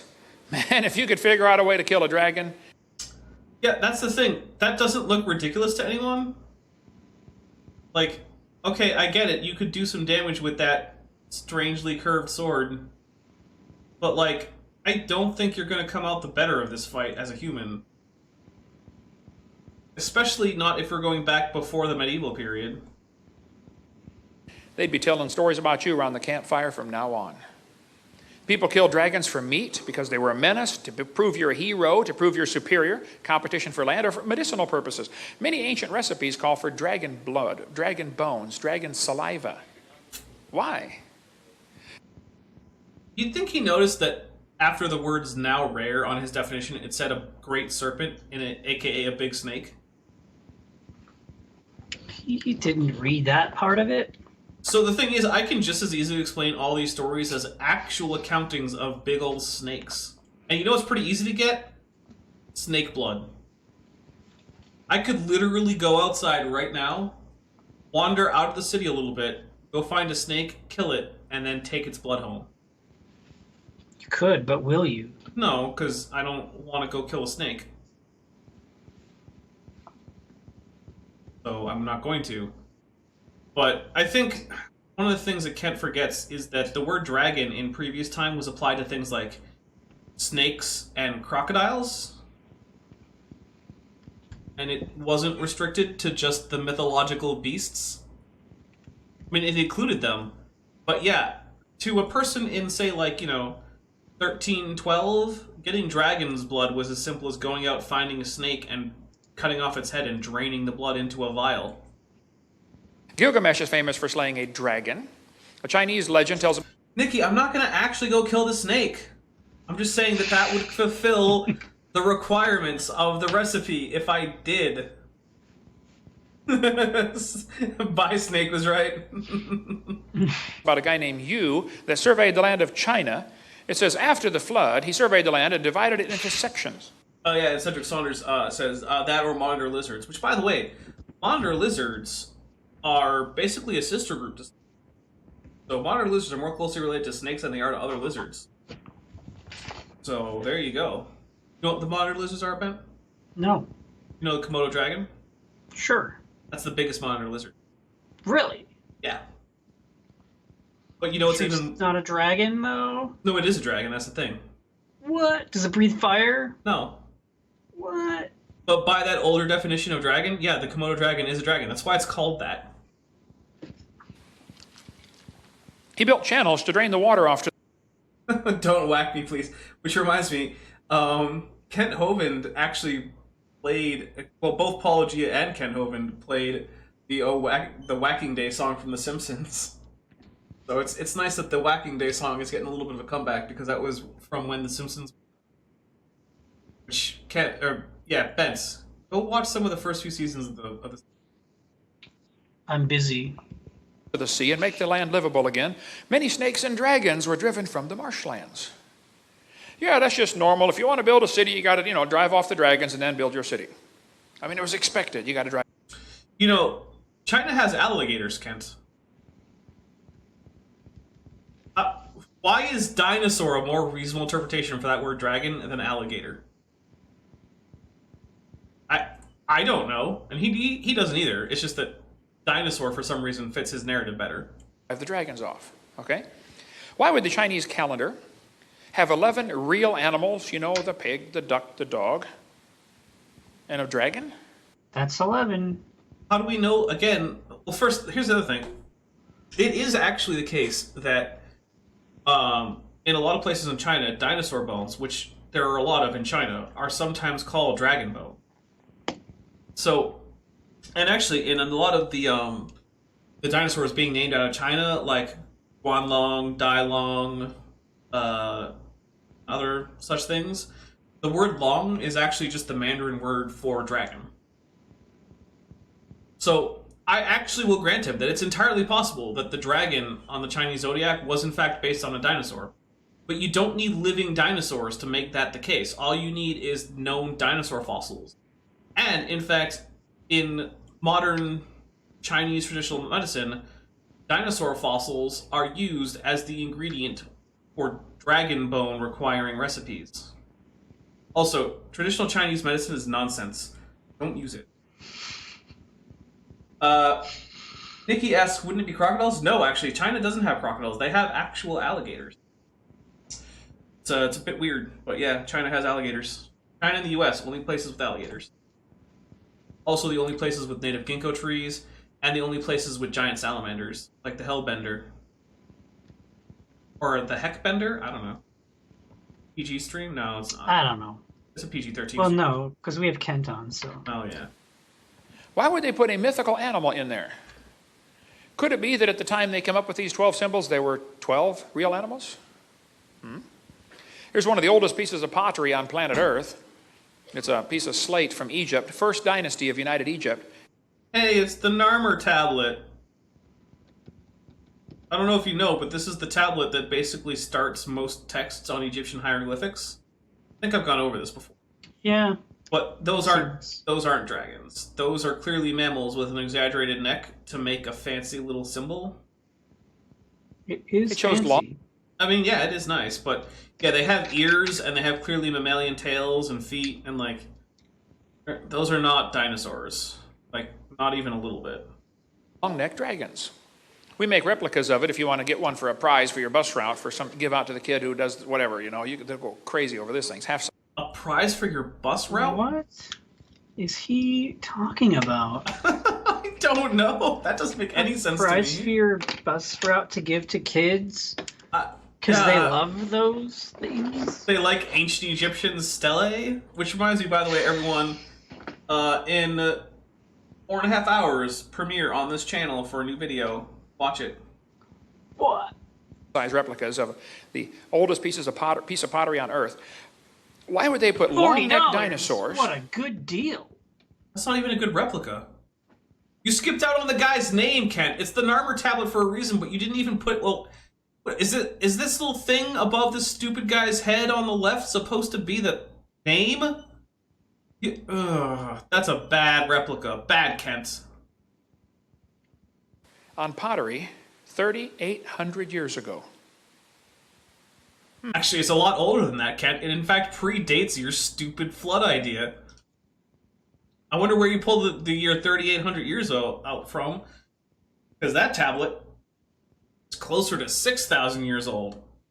In fact, it probably predates the creation of the universe, according to you. Whoa. Let's actually look up the Narmer tablet, see if we have any good dates on it. All right, I'll look up how all the universe is according to Kent Hovind.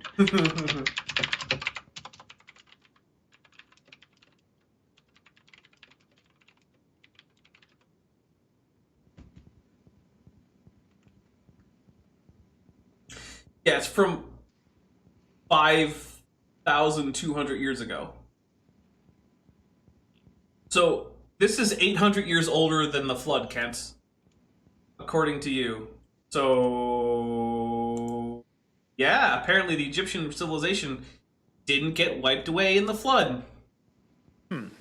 Here's two long-necked dinosaurs with a sheep in between their mouths. Here's a hippo tusk from the 12th century BC showing an animal with a long neck and a long tail. Here's a cylinder. That could just as easily be a giraffe. I mean, there's what looks like a lion. Why is that not just a giraffe? It's not like all these animals are depicted with super realism. Plus, there's also a human-headed lion. So, why is dinosaur a more reasonable interpretation than giraffe?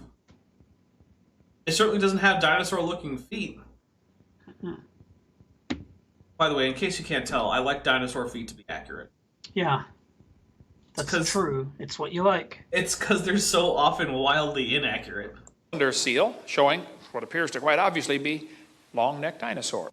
Well, except for those ears sticking out like mammals, or the fact that the tails are obviously mammalian tails because they don't actually seem to taper from the trunk. They simply go from the trunk as essentially just vertebrae, whereas dinosaurs had to do things like have big old femur retraction muscles in their tails, so their tails couldn't just spring from the trunk as just a string of vertebrae. Because in addition to balance, they also house muscle attachment sites that were important for dinosaur locomotion. I mean, who cares about the actual anatomy of animals, right? That doesn't matter. The Bible talks about a fiery flying serpent in Isaiah 14. Wait a minute, a fiery flying serpent? Well, that's definitely not a dinosaur, but let's keep going. If you read the story of Herodotus, Herodotus says he went to a certain place in Arabia. Oh, hey, a bunch of not dinosaurs! Okay, look. If the average person says, oh, a pterosaur or a pterodactyl or whatever they want to call it is a flying dinosaur, then I get it, right? They're closely related to dinosaurs. They were around at the same time as dinosaurs. By the way, Caliban, that's the Negvar. It's the big Klingon flagship from like the DS9 era during the Dominion. Wait, Nikki, you can elaborate on his bus route thing? Please do. Yeah, please do. I want to know all about that. But, yeah. If you're going to call yourself Dr. Dino and talk about how you're an expert on dinosaurs in the Bible, you should know that these aren't dinosaurs.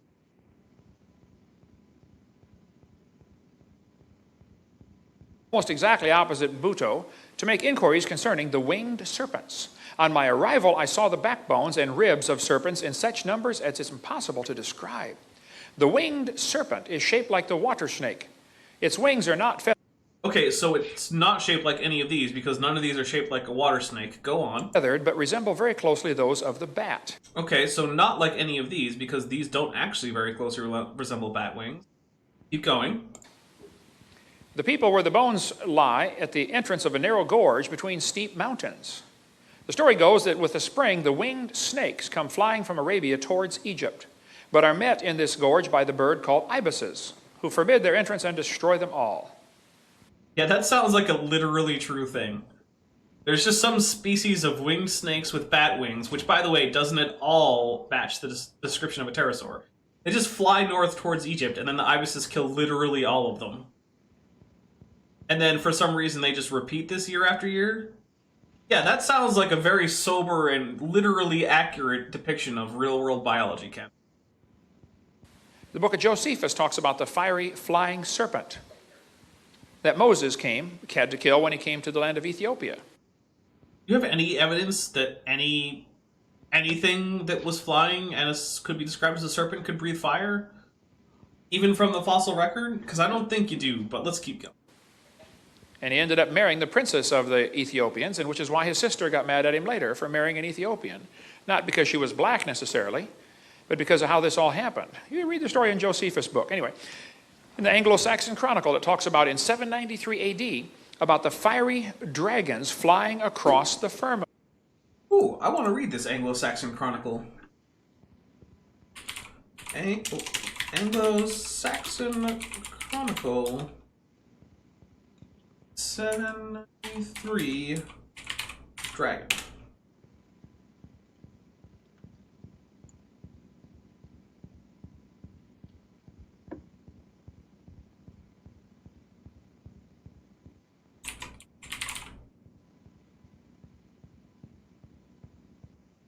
Okay. I view this image full size. All right, well, let's.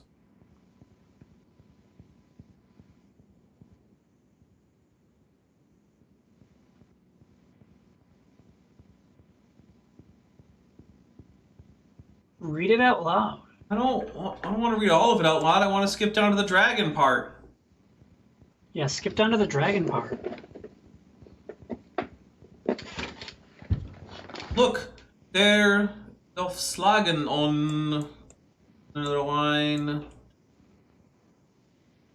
That October. Look, that October, yeah.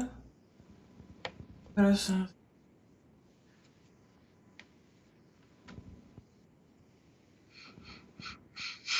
the Mitchell Hunger. Oh, wait, I might be missing it.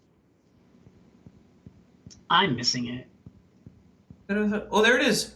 Draken, Theron, Jesrep, Jesepene, Omtham, Lifte Geflogende, Dam Taknum Rona, Fliege Mitchell Hunger. Alright, yeah, fair enough. You got this one right, Kent. I'll give it to you. I completely understand.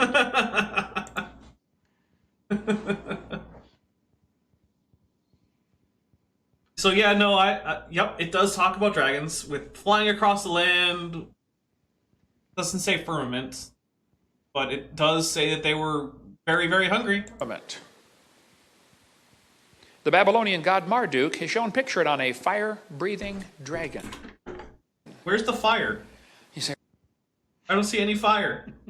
Brother Hovind, now you don't believe in It's fire-breathing breathing. dragons, do you? Yeah, I believe there were some. We cover all that in our videotape about Leviathan, but Job chapter 41 talks about Leviathan. It says, out of his mouth go burning lamps and sparks of fire leap out. Out of his nostrils go a smoke. You know, I've seen deacons do that at Maybe it was Southern that Baptist. woman that came up to him. Yes. I mean, we take it literally, right? Oh, Take yes. it literally, too. Oh, man. But you know what Ken is saying now about Leviathan? He's saying it's a T-Rex. He's also saying it's the cigarette-smoking man from X-Files, because I think that's who that is. That is who that is, yeah.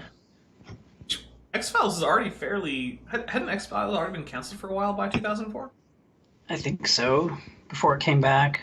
Yeah, that's true. It did come back. I didn't see it when it came back. It was back. We'll just leave it at that. Huh. Churches. Okay, so that's no big deal. But his breath kindleth coals, and a flame goeth out of his mouth. Now, Maybe wait. he just had bad Was there breath. really a fire-breathing dragon? Well, you better watch the Leviathan video about the fire-breathing dragon. But if you get a Catholic Video number Bible, 6 or He's... 7. I don't know, but he is so good at working in, hey, why don't you get this next video of mine, wink wink. Yeah. Like, he's a better salesman than I am in that regard. So. Oh, yeah, he's a snake oil salesman. Wait, he doesn't have any snake oil for sale on his website. Because he's then. sold it all. he's How just good he waiting. is at it. He's just waiting for his next shipment of literal snake oil. It's on back order. The Broken God points out that dinosaurs didn't have external stones. Yeah, probably not. Probably not. Stones being a euphemism for testicle. Which, Bent, you're playing Mass Effect now. How many of those did Krogan have? 4, I think. Yeah, good job. you find the book of Daniel has 2 extra chapters in it. It's part of the Apocrypha books, okay? Daniel 13 and 14. Hey, I've read that. It's in the King James Version of the Bible, Kent. Whoops. That- Whoops. so the thing is that actually it's not in most modern editions, but it was in the 1611 edition. Which, by the way, Kent. I like the 1611 edition. I have a reprinting. Why doesn't Kent like that edition? It is harder to read than even this usual King James has put out. There is that. I don't know. Very interesting reading. Definitely not scripture. Okay. Oh, and yeah, Adam Morgan, he does sell well, actually, I'm not sure if he sells cyanide pills, but he does sell apricot seeds as a cancer treatment, which contain laetrile, which metabolizes into like some sugar and also hydrogen cyanide. And he's like, oh, don't worry, it only turns into cyanide if you've got a special enzyme that only is found in cancer cells. Yeah, that's a lie. Your normal metabolism will turn that into hydrogen cyanide. So, yeah. But in Daniel 14, it says, there was a great dragon in the place, and the Babylonians worshipped him. And the king said to Daniel, behold, thou canst not say now that this is not a living God. Adore him, therefore. And Daniel said, I adore the Lord my God, for he is the living God, but that is no living God. But give me leave, that's permission. Why does it say Catholic Bible? Do you mean Douay Rheims, Kent? Because if you do, you should just say that. Oh, he just means it's from the Apocrypha. Yeah. Ugh. Yeah. Oh, it's not just the Catholics who include that in their canon, Kent, but... Oh, I want to punch him really hard right now. You military guys know about leave, okay? And I will kill this dragon without sword or club. And the king said, I give thee leave. Then Daniel took pitch and fat and hair, and boiled them together and made lumps, and put them into the dragon's mouth, and the dragon burst asunder. What a strange story. It is strange, because I don't know why pitch and fat and hair would cause a dinosaur to split open. But okay. Let me give you the Hovind translation, okay? The Bible tells us that Daniel was a man who understood science. Those are the kind that Nebuchadnezzar took away at that time, okay? And Daniel would have known full well that pitch is made from tree sap, and it's very sticky. Fat is salty tasting, and almost all... Fat is salty tasting? If you salt it, but I guarantee you, if you just pile a bunch of oil or fat raw off of an animal into your mouth, it's not gonna be all that salty, Kent. You know what fat's made of, right? Lipids? And? Salt? Yep, that's it. Except I don't think it is actually made of salt, that's the thing. I'm pretty sure You it's and your science. just the lipids, which don't actually taste salty on their own. You have to salt them. You and your science. Like, I get it. Bacon tastes salty, and, you know, ham tastes salty, and I put salt on my beef, but fat doesn't just naturally taste salty. Animals Fat is like salty. things Hello. Ugh. that are salty tasting, and hair won't digest. So he made little lumps of... Yeah, hair won't digest, but that doesn't stop, say, snakes from eating mammals whole, and then just pooping out the hair. Or actual dinosaurs like owls from tearing through an entire rat, eating all of it, including the hair, and then just vomiting out the hair. Fine. Why do you think a dinosaur would be, oh no, I can't eat hair? Do you think dinosaurs never ate furry things, Kent? He probably agrees with you because it's in the Catholic Bible. Well, So yeah. it must be fake. I just do not get this argument. pitch, fat, and hair, tossed him in. The dragon loved him, swallowed him, couldn't digest him. And they plugged up his intestinal tract. So it's split open from impacted bowels? Because I don't know if you know this, but normally impacted bowels don't cause you to split open. They don't divide you in half. No, they don't even rupture your abdomen. That's not what They happens. don't magically get like 30 times larger than they are and No. just burst you in half. Exactly. I love that his interpretation of this is impacted bowel, therefore split asunder. It's like, nope. That's not how any of this works. Mm-hmm. In fact, impacted bowels is actually a fairly common medical complication for lizards. And so I know a bit about it because I always watch out for it. And yeah, it doesn't result in the lizard splitting open. And these were the days before Roto-Rooter, and so he burst asunder. Actually, The Roto-Rooter would have been more likely to cause him to burst asunder than just the impacted bowel, Kent. You figure it out, okay? Anyway, Saddam Hussein has quite an ego problem. He thinks he is Nebuchadnezzar reincarnated. Maybe. George Bush always called him Saddam Hussein. I wondered, why does he call him Saddam? His name... Because George Bush is bad at talking. I mean, that's probably the actual reason, but sure. Why don't we go with, because it sounds like Satan or whatever from Arabic. I'm going to guess that that's what he's going for, but I'm not sure. Is Saddam. Well, Saddam means prince. Saddam means horse's rear end. So, I feel like that's not actually true. What? I've never heard this before unless I saw it on a Kent Hovind video that I don't remember watching in the past. All right, I don't know enough Arabic to know if there's a particular word for a horse's rear end, and I'm not going to go out my go get my giant expensive Arabic dictionary Does right he now. think that George Bush did that on purpose? Apparently. And not that he had issues, like you said, talking? Well, actually, you know what? I could probably... Let's see.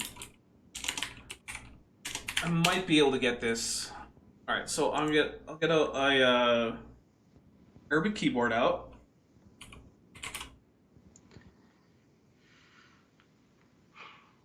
All right. So now I have it with both the dark or strong, or what is it? Yeah, the dark and the light version. So let's see. Detect language, translate it to English. Yeah, no. Saddam just means hundredth. And it means that no matter which version of the S you use. But then, alright, we'll try it with the dark E. Yeah, that's not even a word. So I'm just going to go ahead and say no, it doesn't mean that, because, I mean, I just checked the Arabic. So we got from Beach Price Arabic. Shaddam in Arabic is a title, one who confronts. Other meanings include one who frequently causes collisions, powerful collider, and a powerful confronter. So he's wrong about the prince part, too. There's a surprise. Called him Saddam Hussein. Anyway, Saddam issued currency with his picture in front of Nebuchadnezzar. Saddam spent a fortune rebuilding the ancient city of Babylon. How do you know it wasn't Sargon of Akkad? But yeah, no, it was probably Nebuchadnezzar. But you know, ancient Babylon was discovered, buried in the dry sand over there. The bricks were just nearly perfectly preserved by the dry sand. So they excavated ancient Babylon and rebuilt it. Babylon was totally rebuilt. Okay. I was going to say, that looks like Arabic. That doesn't look like any cuneiform, but no, it says it's from I am Saddam Hussein. I've rebuilt Babylon. Yeah. All right, Kent, you got. It's okay. I thought you were wrong, but now you're not. In the last 20 or 30 years, I believe. Saddam put a brick about every 10 feet around the wall that says, I am Saddam Hussein. I have rebuilt Babylon the Great. I am the grandson of Nebuchadnezzar. I feel like it says a whole lot more than that, but you did put it in an ellipsis, so okay.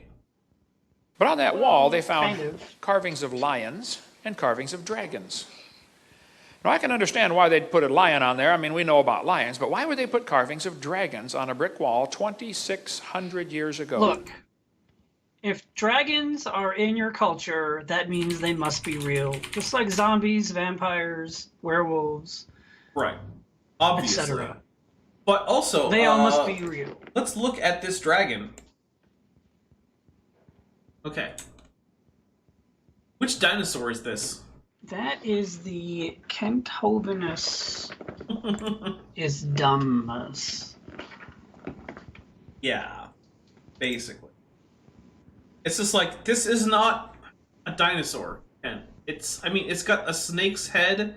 It's got a weird little curlicue. It's got mammalian legs and a mammalian tail with, like, snake scales. None of this is a dragon.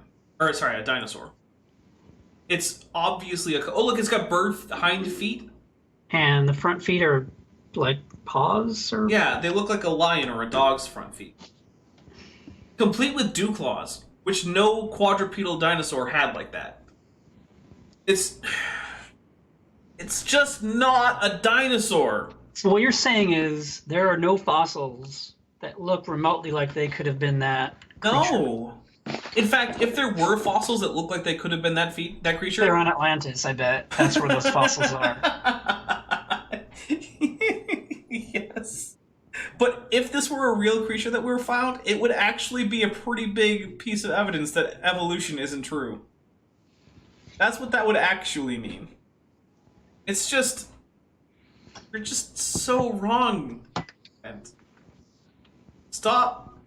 And it's not even like it's a question like, oh, well, maybe it's based on a dinosaur. No, it's not based on a dinosaur. It's not remotely like any actual dinosaur known. It's not even like any known dinosaur group. Like if it was like, oh, it looks kind of like a sauropod, but kind of different-y, then I'd be like, well, maybe it's just a species that was late surviving that we don't know of from the fossil record. But no, this doesn't even look like a dinosaur in the first place. It's obviously a chimera. All right. Maybe because they knew about dragons. They're still there. You can go see them. A friend of mine was there as a soldier. He said, yep, they're still here. So, the Ugly German Truth points out the back legs are dinosaurian bird. Okay, that's fair, but like I said, no quadrupedal dinosaur looks like that. I did specify that. Dragons still on the wall from 2,600 years ago. Ishtar Gate is covered in them. Lions and dragons. Yep. Now, we made a model of it for Dinosaur Adventureland if you want to come to Pensacola. Wait, really? That's actually kind of impressive, honestly. I just don't know why you would do it, since if it was an accurate model, it doesn't really support your argument, but okay. Well, that's a little closer than Iraq for most of you, but Alexander the Great said his soldiers were scared by dragons when they conquered part of India in 300 BC. What? What? Where is this from? It's like a bunch of people fighting a giant Jurassic Park velociraptor. This looks like it could have been a Doctor Who episode. That would be a fun Doctor Who episode. You got dinosaurs, you got the Last Centurion. Hey, BBC, if you're listening, do this for the next series. Stop. They get their ideas from getting open videos. I mean, in this case, I wouldn't even mind. Oh, that looks fictional. Let's put that in our fictional show. I mean, they did dinosaurs on a spaceship. Why not do dinosaurs in ancient Rome? Yeah. This Roman mosaic shows two long-necked dragons fighting. Fighting or making out? Well, there's that question, but also they seem to have fish heads coming out of their backs, and they also seem to have ears and Goofy from Disney noses? That just means they got really high. That's all that means. Yeah, okay. But once again, the least convincing dinosaur art in the history of ever. Yeah. Or kissing. Or kissing, Now yep. that would See? be necking. You called it. Wow. Anyway. The other thing is, dinosaur necks weren't that flexible. They couldn't actually do that. It's clearly an artistic choice that's not supposed to be literal, which probably means the neck isn't supposed to be literal as a whole, because even giraffes can't do that. Nothing could do that. A snake can't even do that with its neck, because, believe it or not, you can actually tell the difference between a snake's neck and a snake's torso if you look at the skeleton. How did the Romans know about dragons in 200 AD? St. George is famous for slaying a dragon. Is that a quadrupedal baryonyx for no reason? Is that what I'm looking at? Is like the worst baryonyx construction ever made? I gotta tell you, I wouldn't know. Okay. But sure, why not? 275 AD, Beowulf slew two dragons and the third one killed him. No. Slayed two descendants of Cain and a dragon. Have you read Beowulf? I've read most of it in the original Old English, Kent. Have you even read it in translation? Oh my god. You should try to read the Beowulf story in Old English. I have! I did it, Kent! I did! Good luck. Good luck. Thanks. I did have good luck. I aced that test. That's English. Yeah. That there on Burgum. I can't make out what that says because you got it too That's Beowulf. something. Oh, it might be. Oh yeah, Beowulf. It is. You're right. Yeah. Beowulf. Yeah, I can read English.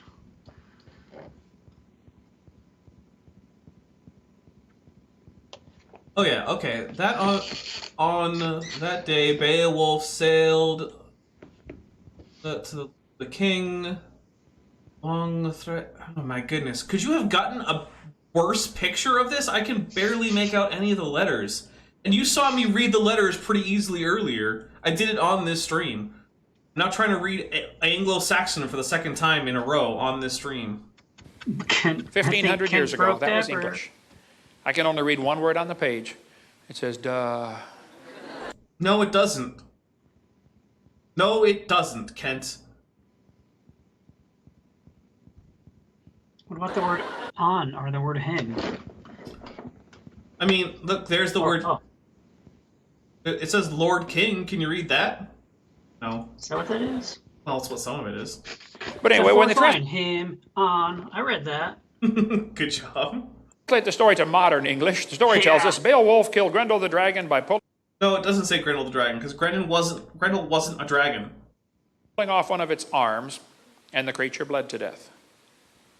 Pulled off his arm. Well, they found a Babylonian cylinder seal showing a guy pulling the arm off a dragon. A hexapedal griffin. There are no dragons with 6 limbs, Kent. Alright. We've passed 2 hours, and you have to get going in not too long. Yeah. I think it might be time to call it. But if anyone thinks that this is an accurate depiction of any animal, you're just extremely wrong. And also, how do you know that's the guy pulling the arm off of it? They're high-fiving. Yeah, exactly. Or is that a high 3? Or he could just be catching the arm so that he can then use that thing in his right hand to stab it. So, alright, well, thank you very much for coming. Thank you especially to Luca and to Vandalia for your super chats and your support of the channel. Thanks to all my patrons, a lot of whom are in the chat right now. No, I have to go for now, but I will be back in about 4 hours for a premiere. Yeah, premiere.